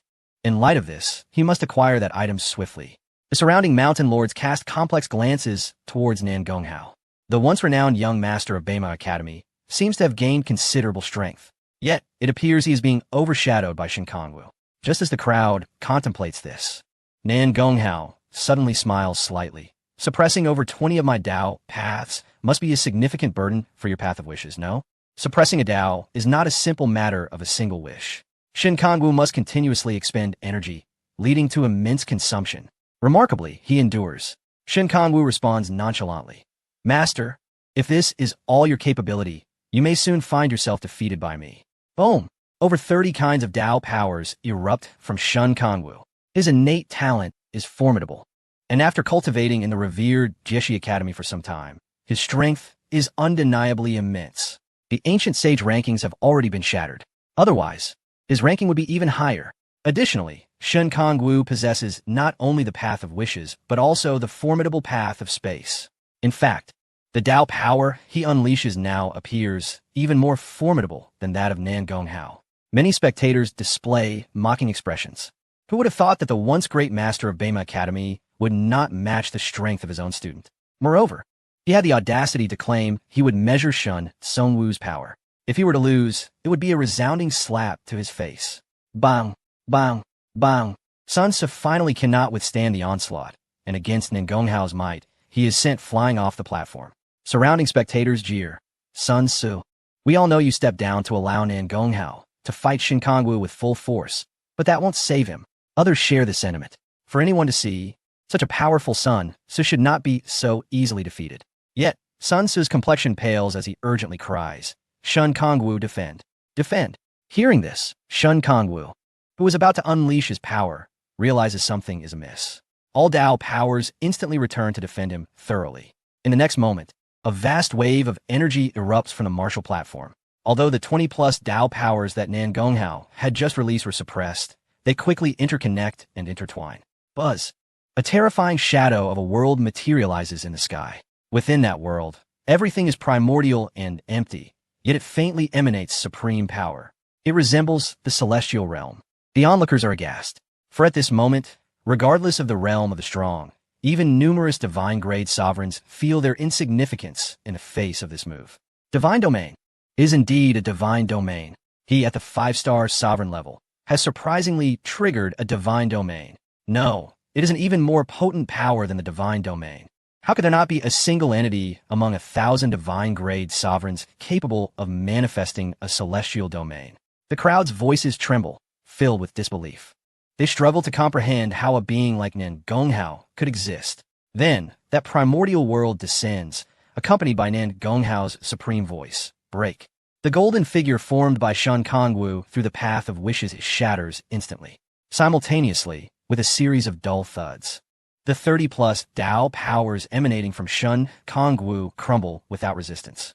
Even Shun Kongwu lets out a muffled groan, blood trickling from the corner of his mouth as he reluctantly raises his hand in surrender. Master, I am defeated. Nan Gonghao, hands clasped behind his back, indifferently retracts the primordial world. Of course, it is not a celestial domain, but rather a world he creatively forged by linking all of his Dao powers through the path of formation. It is well known that a single Dao can sustain a small space. 3,000 Dao can create a vast world. Yet, few can unite various Dao. Even the use of mixed Dao typically involves temporary fusion for the purpose of attack. Nan Gonghao, through the path of formation, successfully united the Dao powers he mastered, giving birth to a world akin to an internal space, which evolved into this terrifying primordial realm. This realization astonishes Nan Gonghao, and he feels that with the path of formation, he can better blend other Dao powers. While Nan Gonghao retracts the primordial world, the others remain immersed in shock. Just moments ago, they had looked down upon and mocked Nan Gonghao, deeming him unworthy of testing Shen Tsungwu and the others. However, it has now become evident that it is they who should be scorned and ridiculed. Previously, Nan Gonghao had deliberately inquired whether there were any members of distinguished academies among the onlookers. At that time, they had failed to comprehend his intent. In hindsight, it was clear that Nan Gonghao regarded them as inferior. Not only did he not bother to respond to their taunts, but he also did not even acknowledge their presence. This realization left the spectators feeling like mere jesters. In an instant, embarrassment and indignation washed over them, making them wish to disappear into the ground. Many could not bear the tension and hurriedly left with their heads bowed low. Nan Gonghao observed the departing individuals without intervening. He truly looked down upon such mediocrity. With their lacking strength, they could hardly contain their impatience, jumping at the slightest commotion to put on a show. If he were to engage with such individuals, he would surely be plagued by them in the future. Yet, while Nan Gonghao remained silent, Su Wuhui strolled in casually, exclaiming, "Oh dear, have I arrived too late? Has the competition already concluded? Alas, it is all the fault of those at the academy who claim my elder brother is lacking, that I believe them and miss the contest. However, I can understand. After all, how could the mediocre comprehend the prowess of a genius, right everyone?" Su Wuhui surveyed the crowd with an innocent smile that was utterly infuriating. Yet, the earlier mockers, now shamed into silence, dared not retort. All present lowered their heads and left in utter humiliation, unable to utter a word. Among them, some from the eastern wilderness quietly slipped away. However, the mountain lords of the Bai Ma Shuyuan and Chen Shiqing found themselves unable to depart. They stood there awkwardly, at a loss. Chen Shiqing, possessing a thick skin, cupped his fists and said, "Indeed, the master possesses formidable strength, yet the Jixia Academy would not establish a branch in the eastern wilderness solely based on that. Would they?" Nan Gonghao paid no heed to Chen Shiqing and walked away. Upon witnessing this, Chen Shiqing's expression darkened ominously. The surrounding mountain lords also wore uncomfortable faces. They hesitated to approach Nan Gonghao and instead sought out Shen Tsungwu and Sun Ce. Like Nan Gonghao, Sun Ce strode away without a backward glance, leaving the mountain lords feeling increasingly awkward. Fortunately, Shen Tsungwu was relatively courteous, slightly bowing to the mountain lords and saying, "Thank you all for your past guidance. From today onward, I am a disciple of the master and the Pingjia family. Should we become adversaries in the future, I shall not hold back, and I hope you all will do the same." Such words, rather than comforting, instilled fear.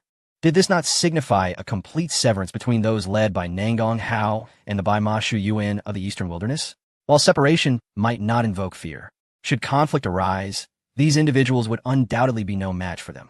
As Shin Tsungwu departed, the Mountain Lords could no longer maintain their dignity. They felt a surge of anger, but were powerless to act. Just then, Chen Shirqing coldly remarked, Nangong Hao has 10 days to locate the foreign beings, otherwise, he will bring disgrace to the Eastern Wilderness. At that time, I shall inquire with the Yashing about Nangong Hao's qualifications to serve as the Academy's master. The Mountain Lords found a flicker of comfort in this. Indeed, Nangong Hao bore the responsibility of seeking the foreign beings. Should he fail, it would be a tremendous embarrassment. After leaving the martial arts arena, Nangong Hao strolled along the streets of the Jixia Academy, accompanied by Su Wuhui and the others. Elder brother, are you going to search for the foreign beings? Su Wuhui inquired, with Suinsa and Shin Tsungwu also looking on with curiosity. Nangong Hao shook his head and pointed ahead, saying, what is there to search for? Is that not one over there? The others looked in confusion, only to see a rotund male student attempting to flirt with a girl who appeared shy and had evidently accepted his advances. In a flash, Nangong Hao appeared behind the chubby student and coldly remarked, infiltrating is one thing, but do you also intend to procreate? Hearing this, the girl blushed with indignation. What nonsense are you spouting, Inspector? Nangong Hao, clad in the distinctive garb of an inspector, was easily recognizable. The girl, frightened, quickly retreated and apologized. I'm sorry. I didn't mean to target you. Ignoring her, Nangong Hao raised his hand and struck at the rotund student. Do not kill me. The chubby student screamed in terror, rolling forward to evade Nangong Hao's lethal strike. He then fled frantically, shouting, help! The inspector is killing someone. Help! The surrounding crowd was instantly drawn to the commotion. Everyone stared, bewildered, at the fleeing student and the pursuing Nangong Hao, puzzled by the situation. Why was Nangong Hao so intent on attacking an apparently ordinary student? Surely, the individuals of the Jixia Academy were not foolish. They understood that this lowly student could not have provoked Nangong Hao. Thus, the only plausible explanation was a task assigned by the Academy. Could this chubby student be one of the foreign beings? Numerous students began to retreat, not out of cowardice, but because they were currently unable to exert their strength.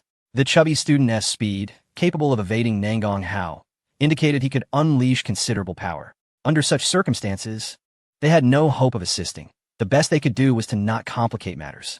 Nangong Hao relentlessly pursued the chubby student, darting through the streets of the Jixia Academy. Many guards and sentinels received word of the chase, yet none intervened. Orders had been given that unless Nangong Hao requested aid, no one was permitted to obstruct him. Thus, the chubby student continued to tumble and run, frantically circling the entire Jixia Academy multiple times, utterly exhausted. Nangong Hao, however, was far from pleased. You foreign beings are rather cautious. After pursuing you for so long, not a single one of your companions has come to your aid. Do you not communicate with one another? Surely, you do not even know who each other is or where you're located. The onlookers suddenly realized that Nangong Hao was not unable to catch up to the rotund student. Rather, he was deliberately chasing him to lure out the chubby student's companions. Hearing this, the chubby student shivered, his face a mask of desperation. Inspector, I do not know what I did wrong to provoke your anger. I bow to you. I implore you, spare me. Observing the chubby student kneeling and repeatedly bowing, Nangong Hao grew increasingly impatient. I hope your powerful allies can truly shield you from all harm. With that, 2 golden dragons burst forth from his eyes. Great might heavenly dragon. However, these 2 dragons did not strike the chubby student. Instead, they spiraled in the air. Subsequently, they intertwined, forming a golden ring above the chubby student. This ring represented the order of causality, intertwined with the path of time, descending upon the chubby student. This method enabled Nangong Hao to trace back the events that had transpired in the chubby student's life. As the causality ring descended, the chubby student's expression shifted dramatically. His pretense was shattered. Nang Hao, you will not remain arrogant for long. He roared in fury, preparing to take his own life. Aware that he could not contend with Nangong Hao, he thought self-destruction might be his only option.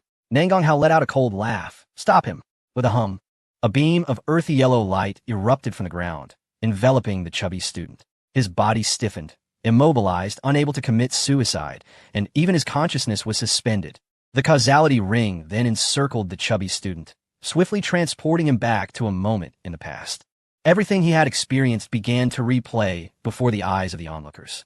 However, something astonishing occurred that left Nan Gonghao utterly bewildered. Chapter 266, The Assassination Begins. Troubles arise. The causal halo indeed proved effective. Within that golden circle, the entire sequence of the plump student's registration at the school was displayed through a shimmering projection. However, what was revealed was solely the experiences of this plump student. The foreign entity concealed within him remained utterly silent. Even throughout the entire process of the plump student arriving at the academy, no abnormalities could be discerned. One might even assert that, from this perspective alone, no one would suspect this plump student of being a foreign entity. Could it be that a foreign being had taken over this chubby individual? Was the causal halo unable to detect it? That seemed improbable. Moreover, this plump student had undergone the heart trial of the academy. Regardless of whether it was possession or attachment, there would be some indication. Could it be that the time frame was insufficiently advanced? Nan Gonghao intensified his spiritual and soul power, forcefully pushing back through time. Soon, the entirety of the plump student's 20-year life experience was unraveled. This timeline exceeded that of the initiation of the sacred land. Unless the foreign entity infiltrating the academy had been scheming for a long time, rather than emerging from the sacred land, it was impossible to remain undetected. Gritting his teeth, Nan Gonghao even traced back to the circumstances of how the plump student was conceived. Still, he found no connection between the foreign entity and the plump student. This was utterly perplexing. Nan Gonghao's expression turned grave. Other beings felt a chill in their hearts. Was this plump student truly a foreign entity? No one doubted it, for he had just revealed his identity. Yet, how could his foreign identity remain unconfirmed? What devilish method had the foreign entity employed to conceal themselves so effectively? Nevertheless, Nan Gonghao considered even more. The plump student had a weak emotional fortitude, and thus, upon being provoked by Nan Gonghao, he panicked and confessed his identity, contemplating self-destruction. Yet, the other infiltrating foreign entities might now realize that their identities as infiltrators would not be exposed. In the future, if Nan Gonghao were to identify other foreign infiltrators, as long as they stubbornly denied it, it might be impossible to ascertain their identities. Eventually, there would be those who did not believe Nan Gonghao, protecting the true foreign infiltrators. With a sigh, Nan Gonghao lamented the troubles, the significant troubles. At that moment, a colossal hand descended from the sky. Send him to the celestial artifact for confirmation. The plump student was taken away. Nan Gonghao stood there with a somber expression, lost in thought. Meanwhile, whispers began to circulate around him. Did you see that? The ability of that foreign entity to conceal their identity is astonishing. Even the causal order could not reverse engineer their true identity. Indeed, this would make finding other infiltrators even more challenging, wouldn't it? The Jishao Academy is in peril. To be frank, have you not considered that the plump student might not be a foreign entity? Perhaps the existence of foreign infiltrators is merely a fabrication of Nan Gonghao?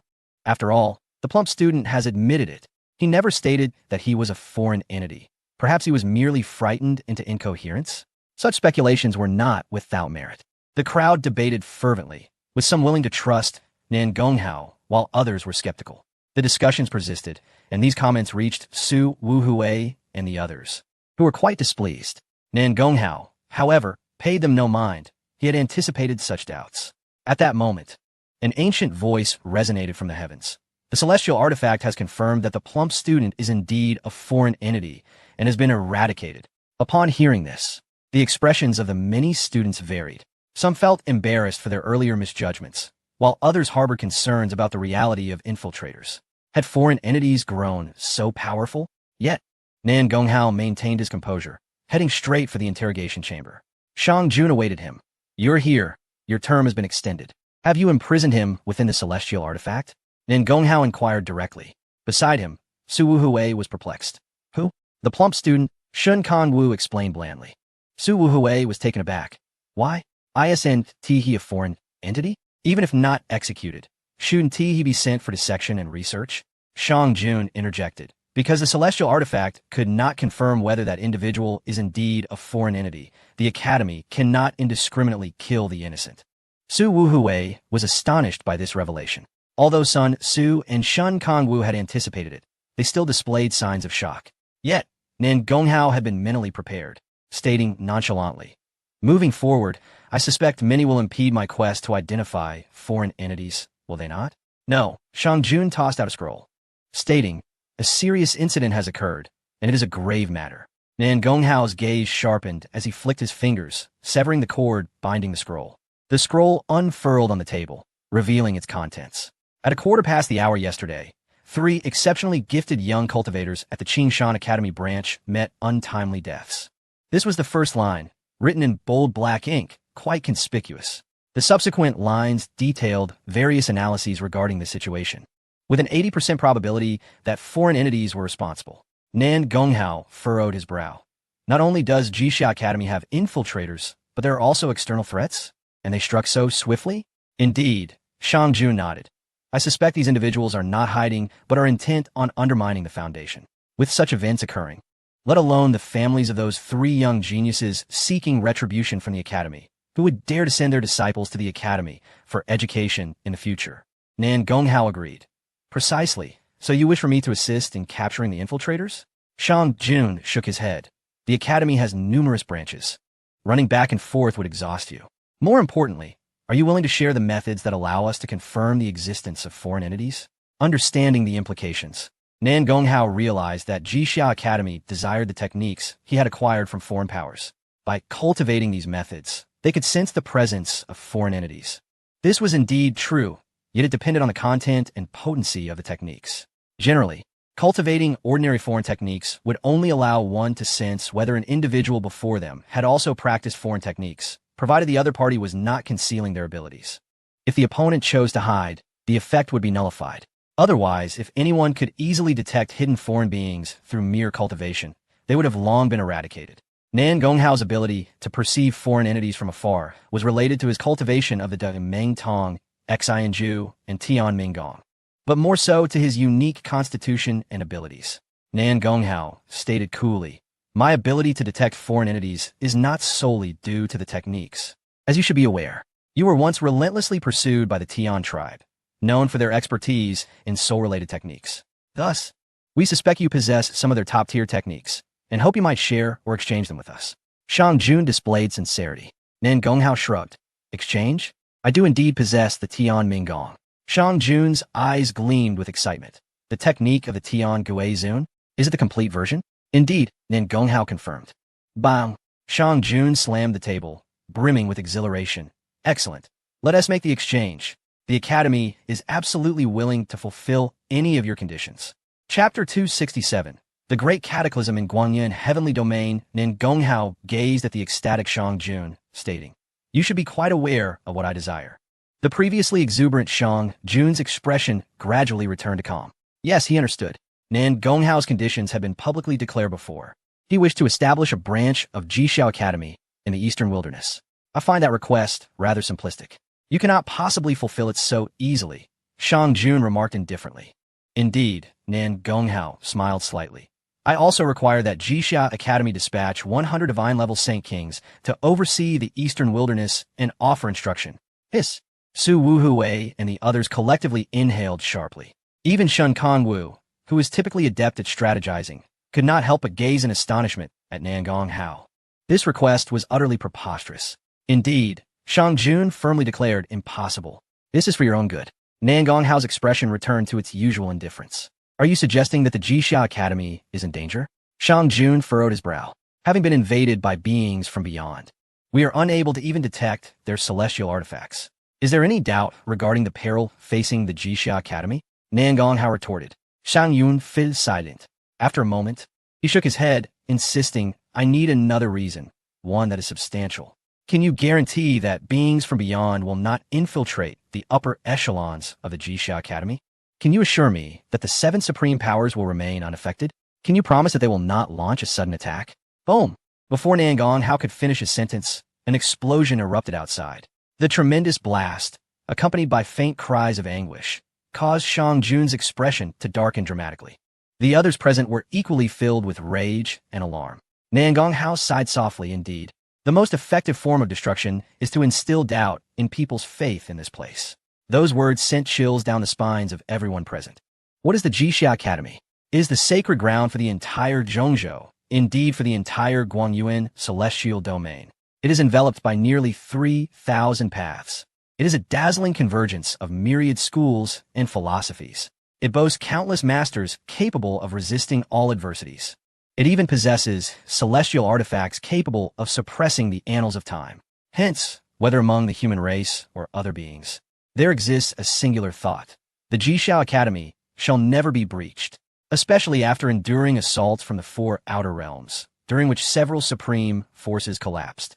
Yet the Jixiao Academy remained unscathed. All beings became even more convinced that no calamity could befall this sanctuary. However, extremes beget opposites. It is precisely because all beings have placed their utmost faith in the Jixiao Academy that, if calamity were to strike, it would lead to a collapse of belief, plunging countless beings into despair. After all, if even their most trusted and inviolable sanctuary has fallen, what hope remains for resisting the encroachment of beings from beyond? At this moment, beings from beyond had infiltrated and instigated an explosion within the Jixiao Academy. The psychological impact on all beings is unfathomable. Whoosh! Shang Jun rushed out of the interrogation chamber. He hovered in midair, gazing toward the site of the explosion. Due to the Academy's restrictions on students using their powers on the streets, many students were caught unawares at the time of the explosion. This detonation was merely instigated by an outer realm being of royal status. Yet it claimed the lives of over 200 individuals, including many saints. No one knew how he had evaded the suppression of the Jixiao Academy's monumental bricks and unleashed his powers. Just as no one knew how this royal being had managed to infiltrate, Nan Gonghao emerged from the interrogation chamber as well. Casting his gaze toward the site of the explosion, there lay many dismembered corpses, alongside numerous injured individuals, some gravely wounded, others left crippled. A few had been rendered utterly incapacitated. Although some were hastily providing aid, the sounds of wailing and cries continued unabated. Those who could enter the Jixiao Academy were the elite prodigies of various factions. Though only over 200 had perished or been injured, the loss was indeed catastrophic. Even the Jixiao Academy would have to bear a significant cost for this calamity. If the Jixiao Academy cannot withstand this, as I advise, disperse, perhaps there remains a chance for survival, Nan Gonghao uttered calmly. Shang Jun remained silent, his fists clenched, his entire body trembling, even his goat-like beard quivering. This was rage, extreme rage, tinged with an undercurrent of fear. How had those beings from beyond managed to infiltrate? How had they grown so powerful? Shang Jun's voice grew hoarse, filled with confusion. Nan Gonghao gazed into the void and slowly stated, "Perhaps they were always formidable. The Guangyuan celestial domain has never triumphed over them." Upon uttering this, the air suddenly chilled several degrees. All present were engulfed by an icy dread, their bodies stiffening. Suddenly, a gentle breeze swept through, evoking an involuntary sense of warmth. Shortly thereafter, an elderly figure clad in a blue robe appeared beside Nan Gonghao, his expression benevolent. "Why do you say so?" Shang Jun's expression transformed, and he bowed respectfully to the newcomer. Lord Jijiang, even Su Wuhui and the others, possessing considerable courage, could not help but tremble at the mention. The Jijiang, the true authority of the Jixiao Academy, an entity surpassing all the scholars of the Academy, endowed with profound wisdom. Su Wuhui and the others hastily paid their respects. Even Nan Gonghao slightly lowered his head. "Jijiang, yes, I have heard all your words. Why assert that the Guangyuan celestial domain has never achieved victory?" The Jijiang remained kind. Nan Gonghao met his gaze earnestly.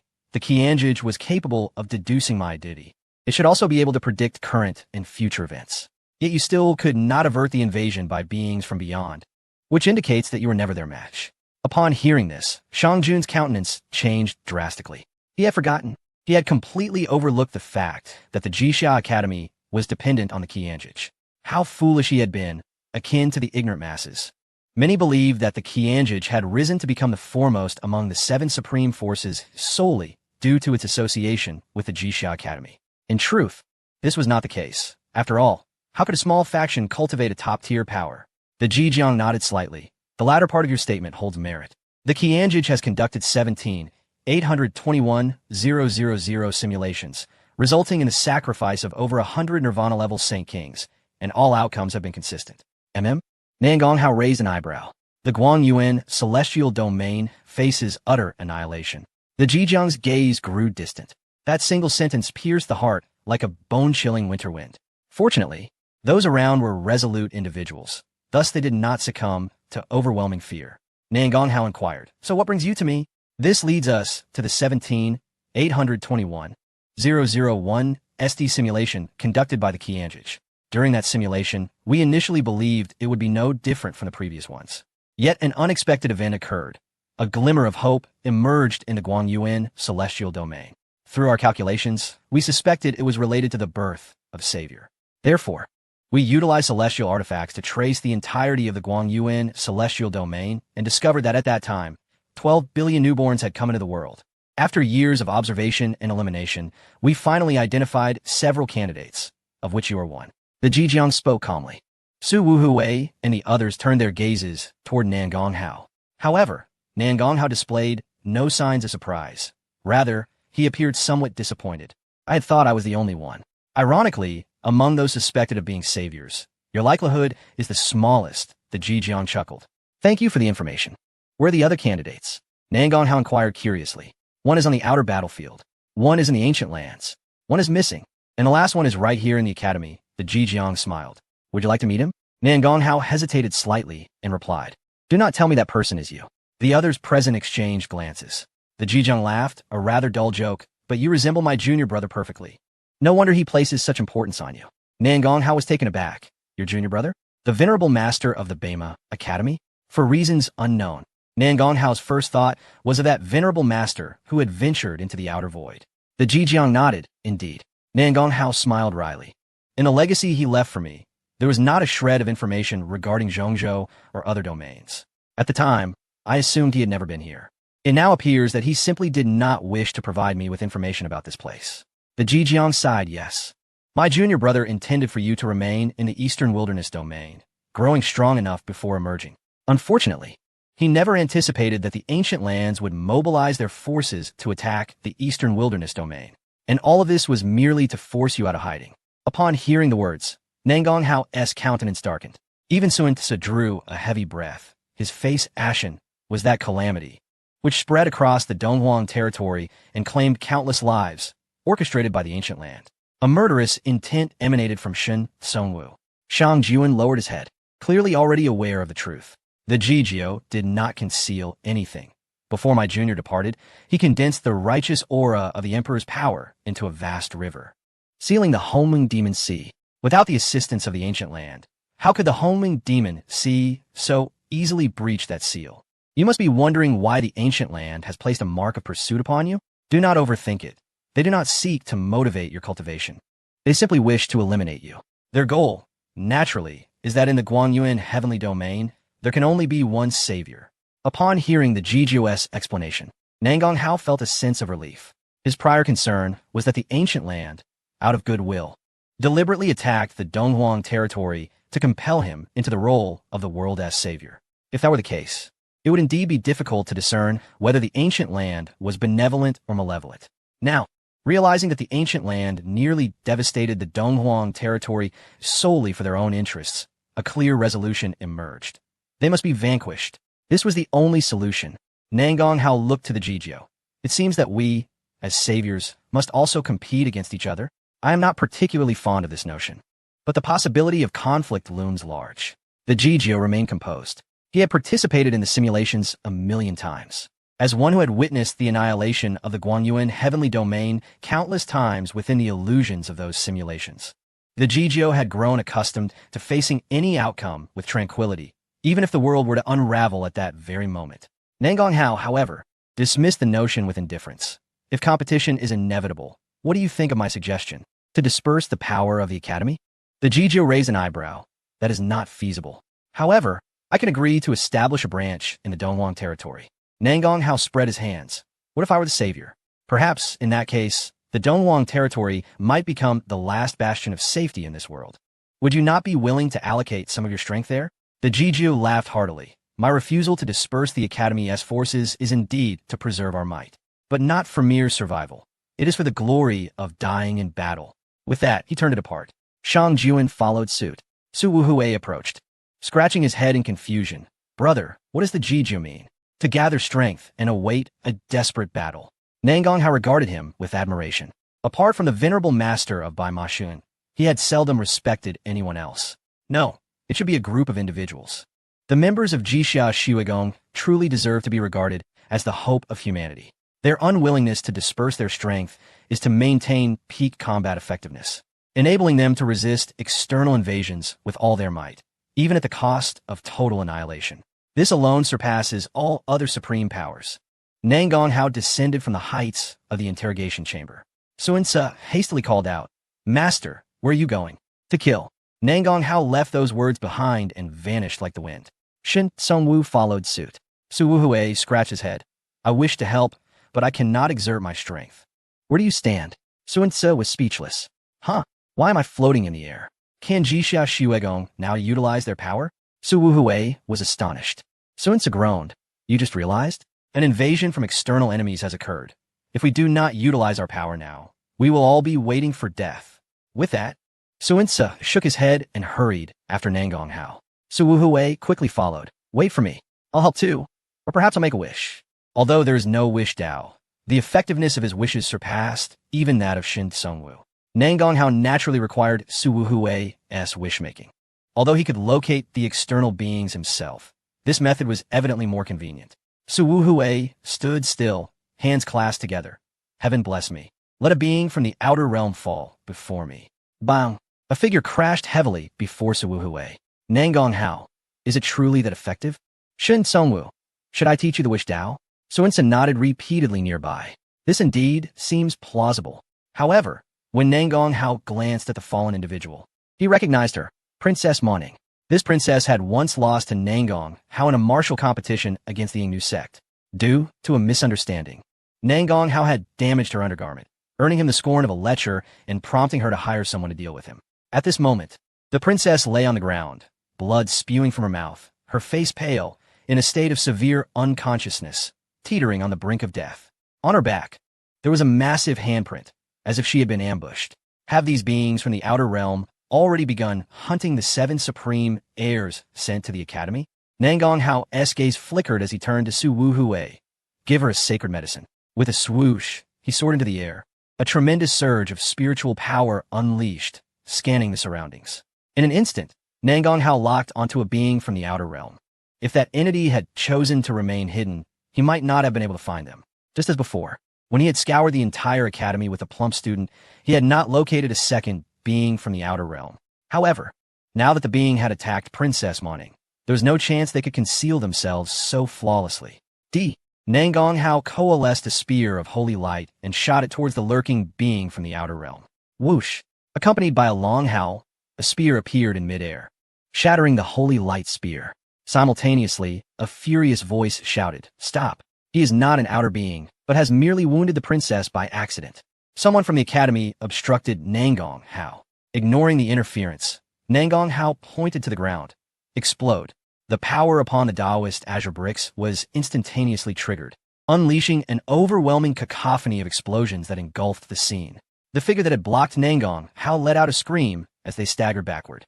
The outer being, however, was obliterated in an instant, dissipating into azure smoke. Even though the members of Jixia Shuegong could all utilize their powers now, the inspector possessed the authority to manipulate the Taoist azure bricks, making his strength undoubtedly superior to all the students. Chapter 269. Confrontation with the Champion Marquis. The Void Dao Nan Gonghao discerned that no matter how he proved his intentions, there would always be someone to obstruct his efforts against the outer beings. Therefore, he resolved to eradicate them directly. What if a strong opponent obstructs me? Then, let us confront them together. Nan Gonghao glanced toward the direction from which the spear had struck. It was yet another familiar face.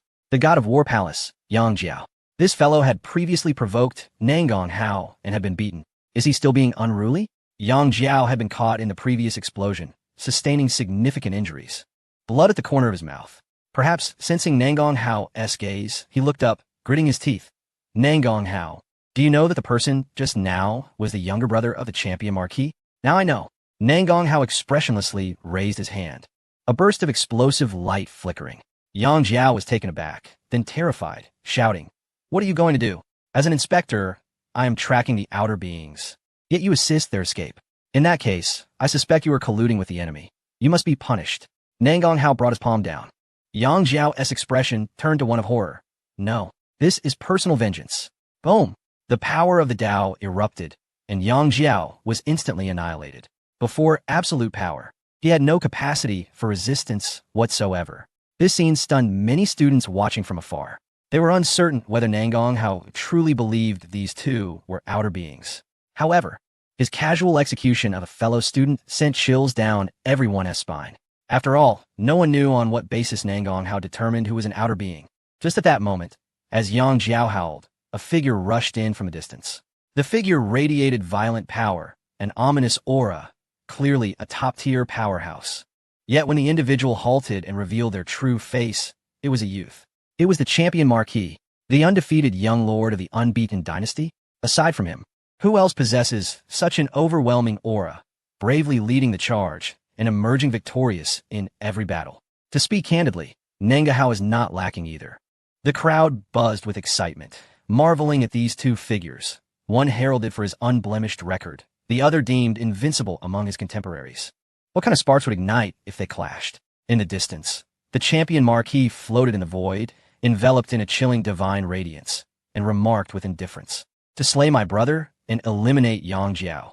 The inspector certainly carries a grandiose air. Aware of my might, why do you not retreat?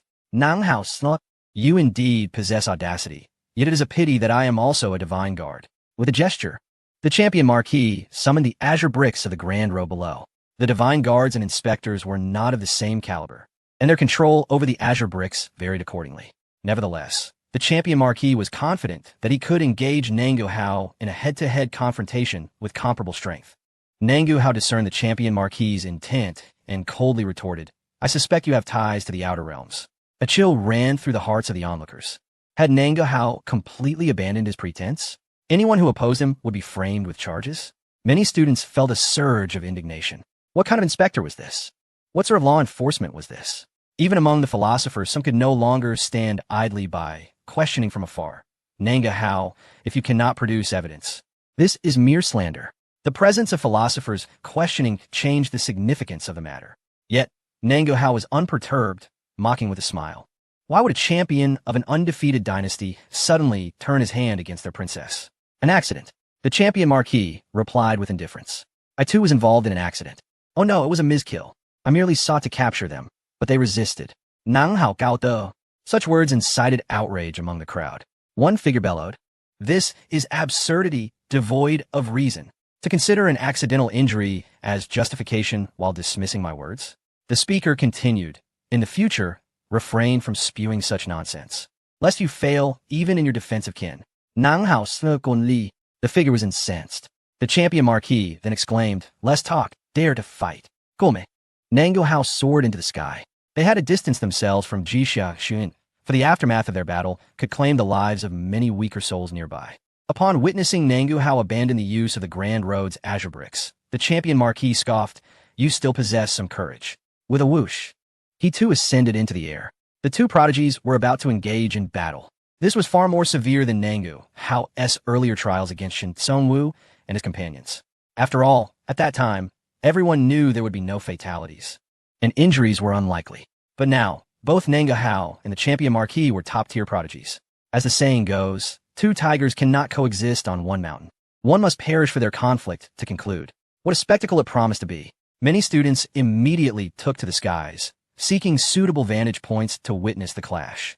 The academy was also stirred. Some sought to intervene, but from the judicial office came the voice of Shang Jian. A normal duel, no interference allowed. This proclamation reverberated through the academy, startling numerous students. What did this mean? Wasn't the academy requiring Nangong Hao to test the beings from the outer realms? Why not intervene? Was it because they believed Nangong Hao would surely triumph, intending to establish his authority through this combat? With such thoughts, coupled with Nangong Hao's inherently rebellious nature, many students felt a contrarian impulse. The academy wished for Nangong Hao to win, and thus they resolved to support the champion Marquis instead. Consequently, someone led the charge, shouting, "Champion Marquis, defeat Nangong Hao. Yes, defeat him. Let's see how he boasts afterwards. This fellow is utterly excessive, abusing his power and killing at will. It would be best to eliminate him. Strike him down. Do not hold back. Nangong Hao, take your own life and witness how loathed you are. Even if you win or barely survive, what significance remains?" A chorus of voices rose, seeking to overwhelm Nangong Hao with psychological pressure, aiming for his downfall. Even the champion Marquis remarked indifferently, Did you hear? This is your reputation within Jixia Xueyuan. Nangu Hao replied nonchalantly. There is no need for psychological tactics. If they were effective, I would have been verbally condemned to death in the Eastern Wasteland. Indeed, how could a wretched being such as you possess any pride? The champion Marquis retorted, charging forward. Nangu Hao remained unfazed, extending his arms while unleashing the powers of 20 different paths. He must obliterate the champion Marquis, for only then would the clamor cease. In the future, his pursuit of the beings from the outer realms would be less hindered and threatening. Upon witnessing the powers Nangu Hao unleashed, the champion Marquis let out a long howl, his body exploding into a void. The power of nothingness.